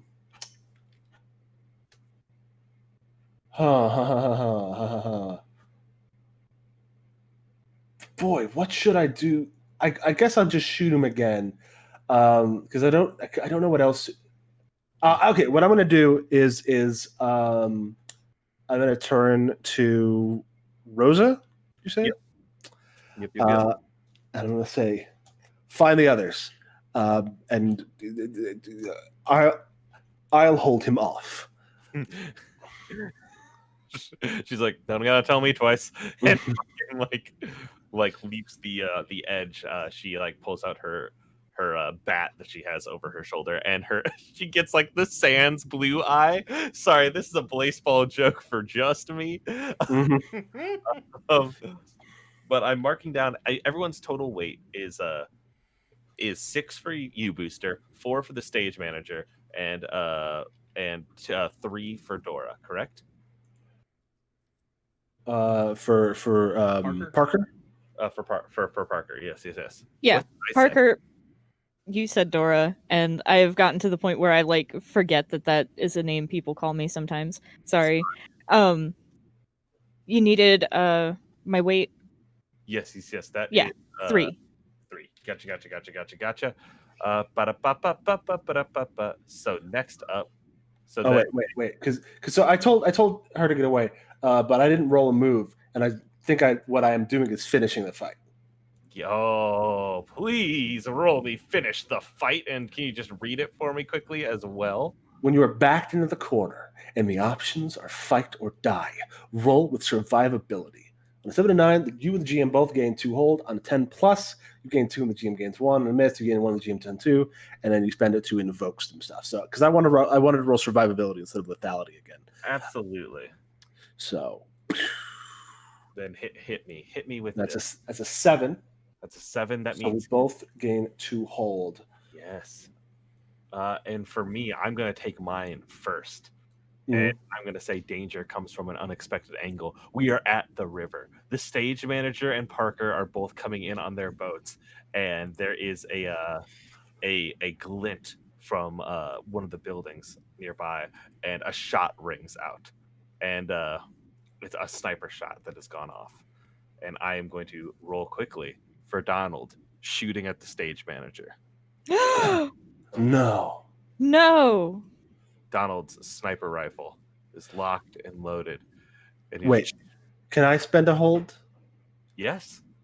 Someone is saving for danger at the last second. Yeah, yes. The bullet goes off, and a baseball flies and connects with the bullet in the air and pushes it over. It splashes into the water, and you see, and there's a pitcher standing on the side, looking down at the stage the stage manager and Parker, and she goes, "Your weird dumb friend sent me. You two are in danger."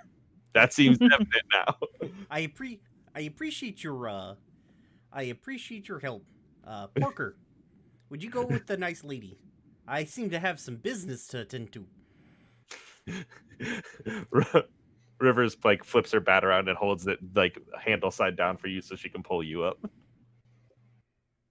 Parker kind of like looks a little looks a little aghast, and then is just like, okay, I can help too, but I'll need some distance. So all right, Figment. Yeah. Figment, you go with Mr. Manager. the dinosaur rides its slow bike over to you. Their long arm comes down and pets the dinosaur. She chirps. And I think the stage manager steps out onto the dock and looks at where the shot came from, and like kind of like takes a stance as like, Donald, I know that's you, though I never took you for a coward. Why don't you come down here and face me? Like a duck. Jesus Christ.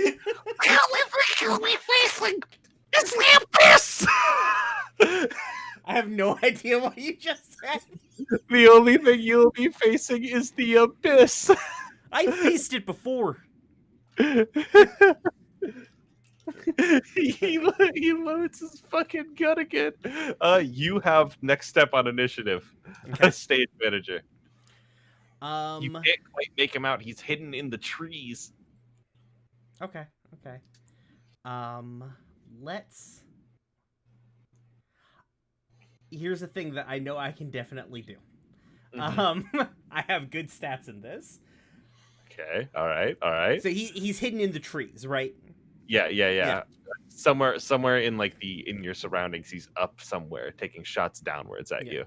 I think the stage manager reaches behind themselves and they pull out Dr. Teeth blaster. And they like the head turns over to like to Rivers and Parker, like, get set up. I'll get him out. And I'm going to weather the storm. I'm just going to walk toward Donald Duck, that coward.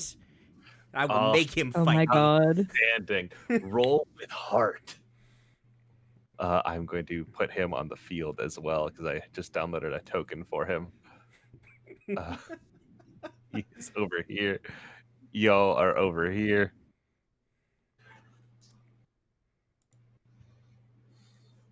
$11. So you pick 2 things from this list. Okay.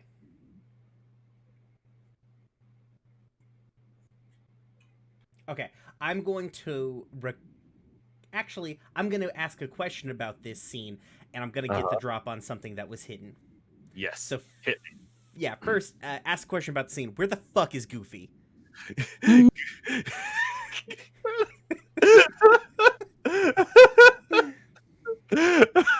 1 second. Is the tone with which I said that? Yeah, the tone with which you said that fucking got me.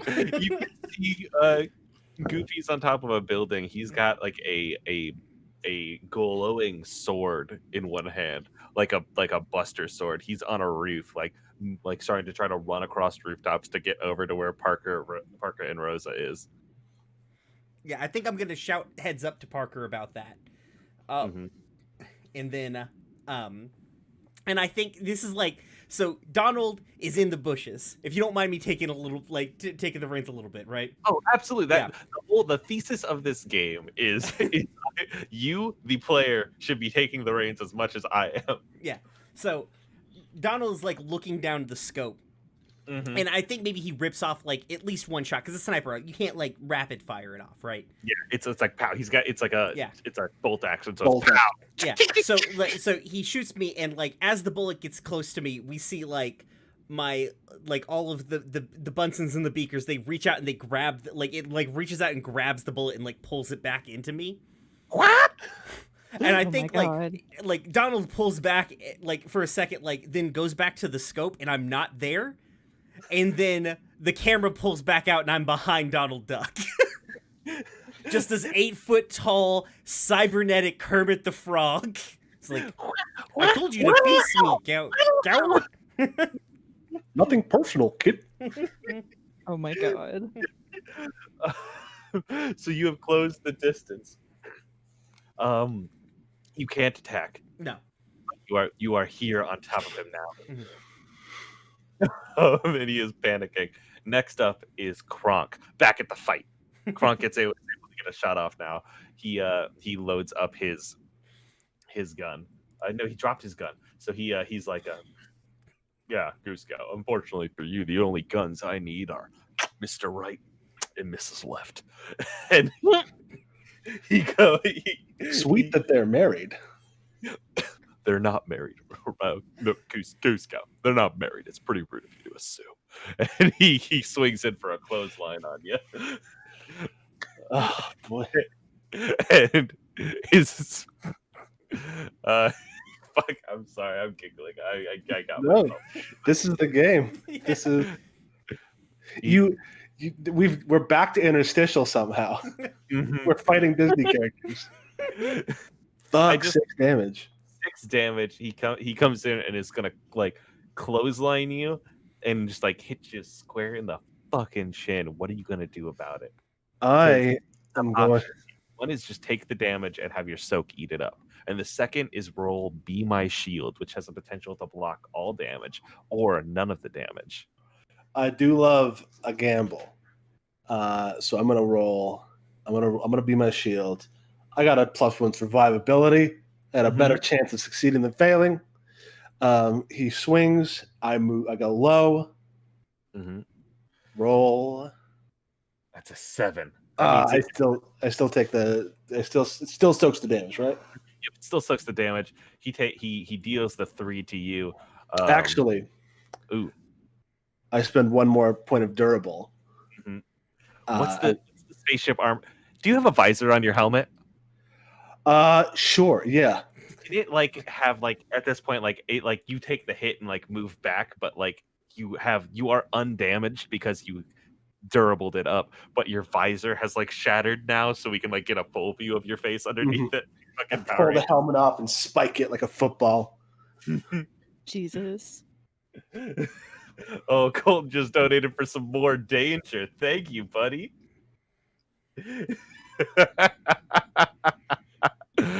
Oh, outstanding. I know exactly what that is, and I will introduce it. Kronk is like Goose Scout. They sure do teach you space boys how to get spicy and throw down.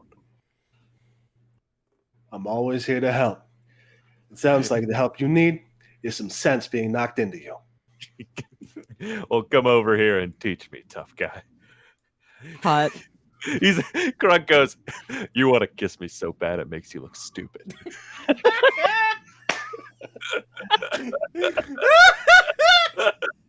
Incredible. And we get the two of you rushing it at each other, and then we cut back to Goofy. Goofy is running across the rooftop with his big fucking sword. Naruto running. Yeah, Naruto running, absolutely. Arms directly at his side, holding his backpack, not moving, just flying. O2 jumps down from the roof and lands in front of Parker and goes, Ma'am, I can't let you keep moving forward. And Rose is like, don't speak to me. Don't look at me. Don't talk to me. And Goofy takes a big swipe at them, at Parker. And Rosa like ducks out of the way. So Goofy does how much damage to them? Goofy is a batter. That is 1d6, but since they're within a group with Kronk, they get an extra d6 of damage. Synergized, baby. And now that Donald's here as well, all Raiders get +1 armor as well. So it's they work together. 6 damage coming at roast Parker. that duck. Oof. So my armor automatically reduces that, or do I have to? Okay.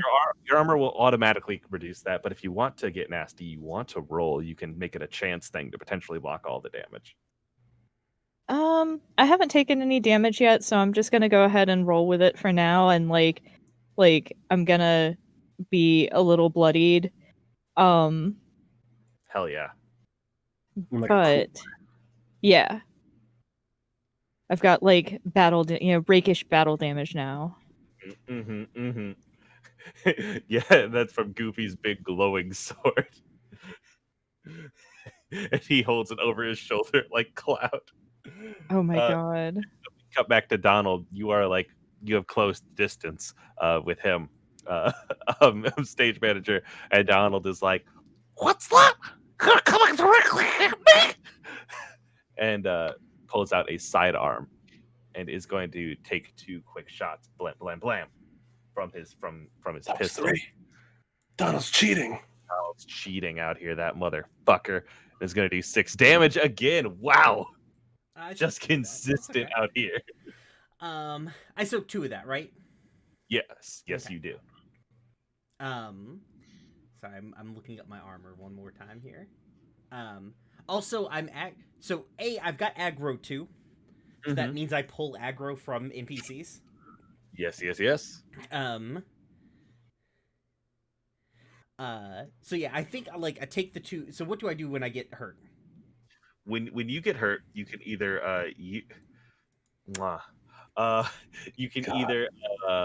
use your sorry, I just read a message and it has shook my life.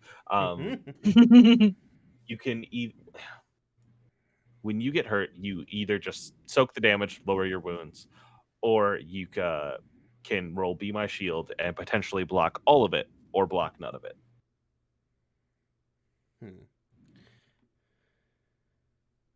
Okay. So I can roll with it, just take the damage. Yeah, you don't have to roll anything if you don't want to. So that makes me damaged. That does damage you, yes. What does that mechanically? What does that mean? If you don't mind me asking. It lowers your health by 3 points, or however by 6. I just take damage. Yeah, me being damaged matters because of a move I have. Oh, I thought that was like some kind of universal thing. Okay, cool. Yeah. I'm just gonna take 4 damage. Fuck it. Yep. I take I think what it is like Donald rips like 3 things fires like probably like 3 shots into me, and the armor eats 1, and I take 2. I take the other 2. And we see like sparks probably got me in the chest because I'm 8 feet tall. I'm probably mostly chest at him this point to him. And because he's also a walk around character, so he's bigger than a person, but he's not as big as me because I'm a taller character. And so just like sparks are like shooting out from underneath some of the felt, and just like my giant head tilts down. Yes. As I pull up the Dr. Teeth blaster. Next person to go. We're gonna be coming back to you. Don't worry. That's the magic of initiative, baby. Yep. Figment the Raptor is up next. Parker, what do you want Figment to do? I think it doesn't matter what Parker wants Figment to do. Figment saw Parker take that hit and is going to Figment is going to go fucking feral on Goofy. Is gonna just ravage him. Yes. Absolutely. um, I'm jumping over to your page. So I can get that dinosaur's fancy little stats. 3d4 damage, 2 bleed, 1 stealth. Goofy does not see the dinosaur coming. So we're going to add xd6 damage for 2 turns. So 2d6 damage for 2 turns, and we are going to add 1 stealth. All right. So how do I Figment roll this? Oh, is- you're rolling? Okay, cool. Got it. It is 3d4, Mm-hmm. and then add 1d6. Mm-hmm. And then after that, I'm going to ask you to roll 2 more d6. Okay. Let's go. Clever girl, 14. Damage on Mr. G Goof, which is he has a lot of armor because he's with the group right now, Mm-hmm. but still like he has been like there is a ton of like kind of fabric and felt that is torn from the side of the costume and like Mhm. electric pulsing wires, and there's like kind of a green mist floating out of it, and that's like the magic that holds this costume together. And the entire time he's doing the like doing the Goofy yells. Nice. Mm-hmm. And you said I needed to roll 2d6 again? For the bleed, A 1 and a 4. and that is enough to take him out. Oh my god. Mm-hmm, mm-hmm. Figment is getting an extra rare steak tonight. Figment like rips their head to the side, and Mr. G Goof flies into the water. Green smoke rises to the top of it, bubbling. You have finished one of the people. Booster, you are back. You're facing against Kronk. There's a Finish the splash. Mhm. There's a splash in the distance, and I say, "That was it. That was one of yours." Ah, how could you tell? Because mine don't yodel. That's good. That's really good. Give me a hit. Give me a hit. I'll give you what? Oh, an attack. Yes. I will roll my lethality as I swing in. What is my gangness, my small gang count as in this game? That's like, if you were trying to rip a handle off a door or something, I'd tell you could. I gotta tell you, you can like punch through the armor. It's one of those things where it's like, if you want to do something with a little bit more finesse and force, you can. I don't think you're gonna be able to do more damage necessarily, but like if you were like fighting a car, I think you'd be able to. I see. You can fight something you shouldn't be able to fight. Like if there was like 2 people here, you could take them on equal ground. Okay, so I'm not. That doesn't make it easier to overwhelm Kronk. Okay, well, that extra weight class is giving you a lot, though. I'm moving quick. I go, pow. That's a 9. Mm-hmm. What am I rolling again? Am I armor? Okay. So you are on. You're swinging. So that is. I think.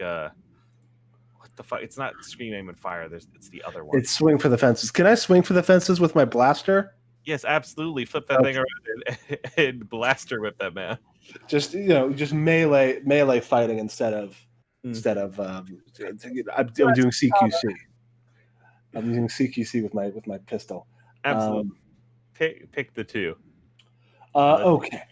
Are you out of durable, by the way, or how many more you got? I have 1 left, but I'm holding on to it. And now that I know that being a small gang is not as useful as it could be, in this specific situation, I'm a little bit more, cool. I'm going to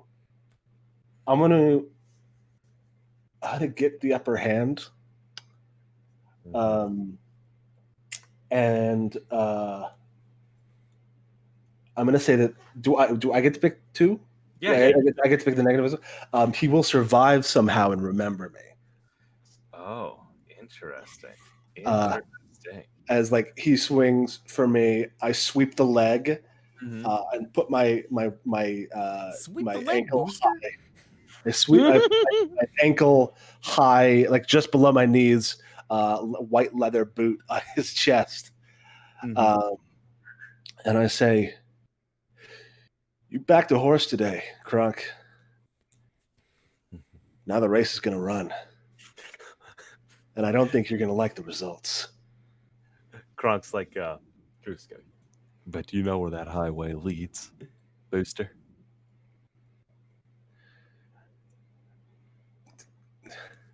Horses don't race on the highway.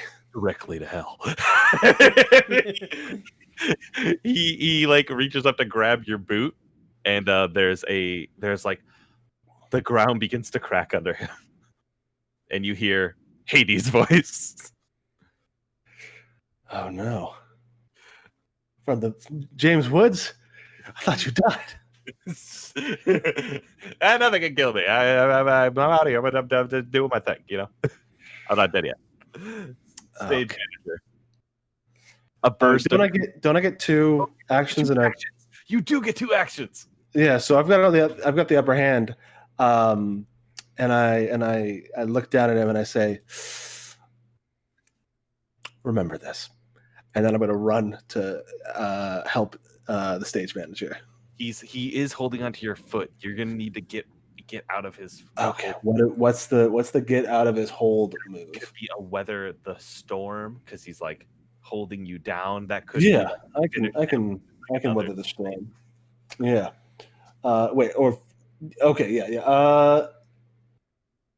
Weather the storm or finish the fight are both fine for me. You have finished the fight. God, yes. That rules. Sure, yeah, I can. Oh, I have the hold from finish the fight. You have a hold from that. Oh, this is what it means. Somebody appears where they need to be. Mm-hmm. Someone is exactly where they need to be. Or rather, someone is saved from danger at the last second. I believe Donald has something that he's charging. He does. Donald. Wait a second. So he's saying you're trying to get Donald on your side? Is that what's happening here? No, I'm saying that I saw the danger that got introduced, and I'm going to save the stage manager from that. Mm-hmm. Yes. Donald is like stepping back after taking those shots in the separate scene over there. And you are able to wriggle using this move, using finish the fight. You're able to wriggle out from Kronk's grasp. I just step out of my long boots. Mm-hmm. Yes, absolutely. You're running one shoe on. Donald has a large gun. It's green and it has a blue barrel on it. It's like shoulder mounted, and it comes up on his shoulder, and it's pointing directly at the stage manager. And on the side, it says ZFG, and it's the Zeta flag. It's starting to go. Stage manager, you are going to get shot with this until suddenly you hear the rush of a jetpack.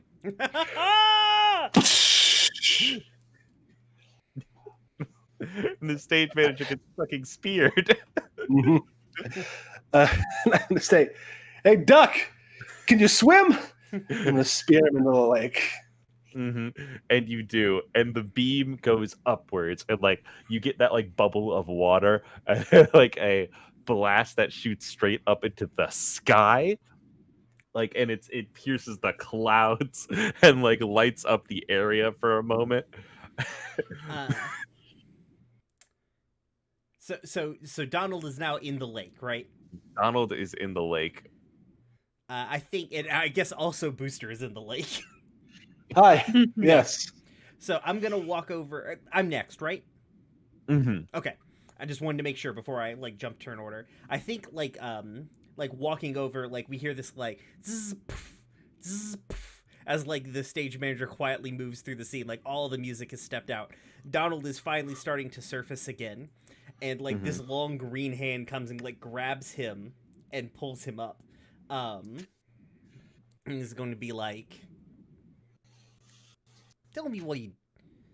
This ends here tonight, Donald. But tell me why you did it. Why kill the king? Why threaten the kingdom? All these lives could be thrown into chaos. What could that possibly be worth?" Donald like laughs, and it's like slowly like running down like the engine on it. Like Mhm. the voice is like a slowing down record. You know what I mean? Yeah. Mhm. Um, and he's like trying to respond, and like the noise isn't happening. There's sparks, and standing on the opposite shore, you can see Kronk has gotten to that side and is holding the boot of of Booster, and is like, yeah, if you think this ends here tonight, you're mistaken. This is the start of something. And even though I've lost these two, our ranks are more than you may think. I'll see you again. And this next time we won't lose. You three hear me? Next time I see you, Crunk, I'm gonna put you in the ground, boy. That's where I'm going. And he like crushes the boot, and there's like a bit of green flame, and he like like stomps on the ground, which like creates a circle of rock around him, and he descends into hell, where he is continuing. He will come back again another day. Oh man, I had such a great move planned for Donald. I'm sorry. I was gonna combo up. I was gonna automatically succeed on Scream, Aim, Fire, and just like fill Donald's mouth with teeth. Oh my god. As Kronk descends into the depths of the earth, um, Booster runs a hand through his wet hair now that he has climbed out of a lake. Mm-hmm. And he says, well, gang, he's not lying. There will be a time when these dark forces will converge to hurt the people that we care about. But when that happens, the Space Rangers will be ready. And he puts his hands on his hips. Well, we're happy to have you. And like the stage manager turns towards Parker, like Parker, or not like today. Parker, I need to Yes, sir. visit the other kingdoms. This is a dark okay. time, and while we don't need another king, we do need cooperation. In the meantime, like puts a big weird hand on your shoulder. I need you to watch over Thestopia for me. And like, is my mouth real? Here's the thing: like when the stage manager puts his hand on Parker's shoulder, Mhm. there's something there that is. It feels normal at first, and then you realize that his body shouldn't be warm. Mm-hmm. It shouldn't have warmth to it because it's not alive in the same way that we are. Right. I And- think that if I may Mhm. if I may make this poll with my last finish the fight that I get, Mhm. where it's a danger comes from an unexpected area, I think that you have a thing you need to fight back now, a kind of sickness that you need to fight back, and that is becoming a real boy. You need to stop that. I don't. Here's the thing. Hmm? What? Okay. A. What would I do to do that mechanically? What would I do here? Oh, magic some shit. I don't know, man. Okay. Like, that's No. it's like, oh, I've got a better ending for this. Like, Hell yeah, hell yeah. so the stage manager is very warm, Parker, and he goes,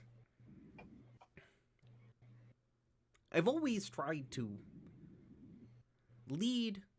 help lead Thistopia, but I never wanted to be the leader.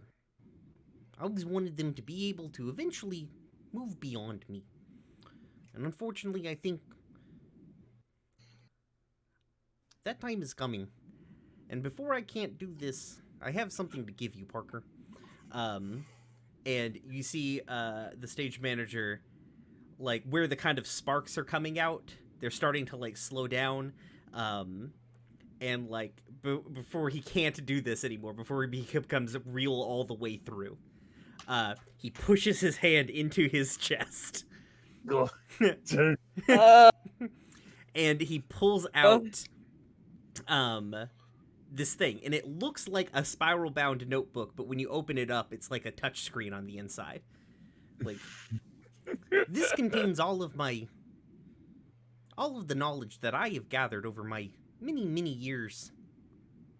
And I can't think of a single person who could use it better than you, Parker.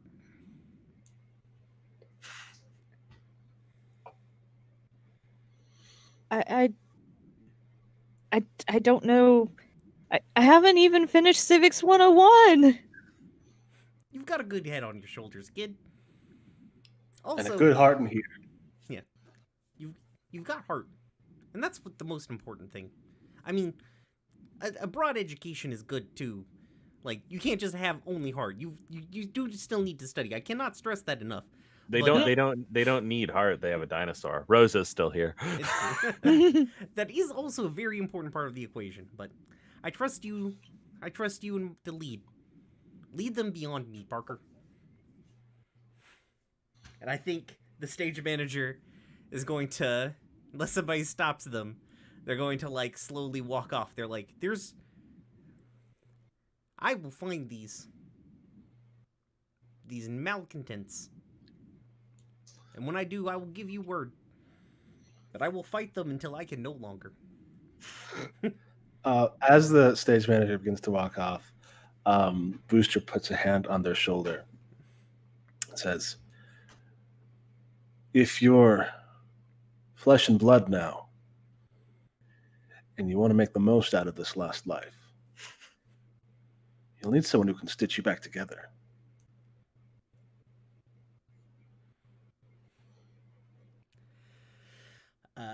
I think they nod, and their one non-metallic eye blinks. They do have one robot eye, you know. Yeah. I don't know if the robot parts are gonna become fleshy yet, so, you know. I don't want that to be the case. Yeah, he's a cyborg, you know, now. They're a cyborg now, so, and I think, they extend a hand. They're like, I can't think of anyone who would do a better job. Thank you, Stage Master. What was it, Stage Master? I forgot. Manager, like a stage manager. I'm a stage manager. Yes, yes. Sorry, but you've been demoted to crew now. Oh my god. Why are there so many songs about rainbows? What's on the other side? Some master in the chat. In the camera, I think, unless anyone else wants a final scene, the camera will slowly pull up and look up at the night sky, looking at the moon, which now has a deep cut against it from the Zeta flare gun going off. Of course it does. This And we look up there and we pan down again, no longer in space, no longer looking up at space, now looking at like a glittering top of a cave. And we are in hell. We are in Hades, and we see Hades. We see Kronk. They're standing around a fiery pit. There are several other people standing around it. And Kronk goes, it's time to put the plan into action. And that's it. That's what we see from that. But a bum credits hit. Thank you for playing ZS2E with me, my friends. It was hell wonderful. yes. It was great. Before we end, there is the end of session questions, and I'm going to make you go through them. Okay. And hypothetically, you would get an experience for each one of these questions. Anybody in the group answers yes to. Everyone gets experience if somebody answers yes. Did you destroy a big enemy? Yes. Did Yeah. you make a new friend? Yeah. Yes. Did you go somewhere great? Oh, God, yeah. Absolutely. Did you find any treasure? The friends we made along the way. There you go. Do you have new questions about the world? Almost Oh yeah. Did you have fun? Very much so. Hell yeah. And did you yeah. meet with death? Not wait, does Hades count? Good enough for me. That's a So- level We all up. leveled up. Yep, that's 7 experience. You could spend that level up to either upgrade your weapon, upgrade the group, gain important information, increase your stats, however you want to play it. But that would be if we ever returned to the Kingdom of Magic. Someday we'll find it. The Rainbow Connection. The lovers, the dreamers, and me. There we go, my friends. Loved it. It's fucking Great. ruled. Thank you so much for playing this game. Riley, can Hell people yeah. buy this game yet? Oh, yes, you can go to itch.io, revrybread.itch.io/ZS2E. That's Zombie Survivalist 2nd Edition. You will never see the first copy of this game. It is locked in a vault. It is in a fucking vault, but the second one's all you need. This game kicks ass. I love this game. It's laid out very well. I like it. Thank you. So, thank you everybody who stuck around. This has been a great day. I feel like we're like basically double what our initial goal is. We're ending the night right now. I'm gonna refresh the page just to make sure. We are ending the night right now at We'll have to remember that some other folks also were going to be doing some matching, so we'll have to chase them down before we get our final total. Yeah. We'll tweet out the final total because it's math and I'm not doing it right now. But we're at 575 right now. That is great. That is phenomenal. There's at least, I know I've got to do my match, so that's like another $60, and I think Danielle needs to do one. If I'm right? Maybe? I don't know. Yeah, I think so. Yeah. So, we're looking at, like, basically another $700. We're looking at, like, $700-ish total. Holy this shit. is phenomenal. It does, in the grand scheme of things, it may not be the world's biggest amount of money, but it definitely, like, 700, I can tell you from knowing and working with a lot of people who have done community action projects like this, that is a significant amount of money and resources to help with things. So hopefully I am hopeful for this runoff election. Hell yeah. Though do remember, like, even if we, like, this is a step, like, we fight, we win here, and we move on, and we continue that fight. We keep the pressure on, you keep the heat on, because we've got to make sure that this administration, this upcoming administration, does things that actually benefit people.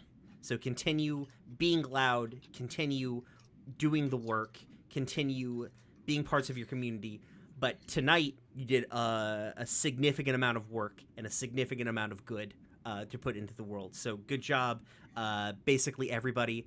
Thank you to all of our guests, particularly Riley, because you're on chat right now. But all of our guests have been great today. We really appreciate them all coming. We really, really appreciate all of you. Also, we hit affiliate while we were here today. So that's cool. Yeah. Wicked. So we've got to figure that out. But yeah, tomorrow, August and Anya are doing like a wind down stream of House Flipper. I'm gonna assume maybe based on internet. Assuming internet stays stable, we'll be doing Queers Commit Crimes Against Interior Design, so you can watch us make horrific things in House Flipper. Because I have no taste, so why would you ever need taste? I know, right? What's that for?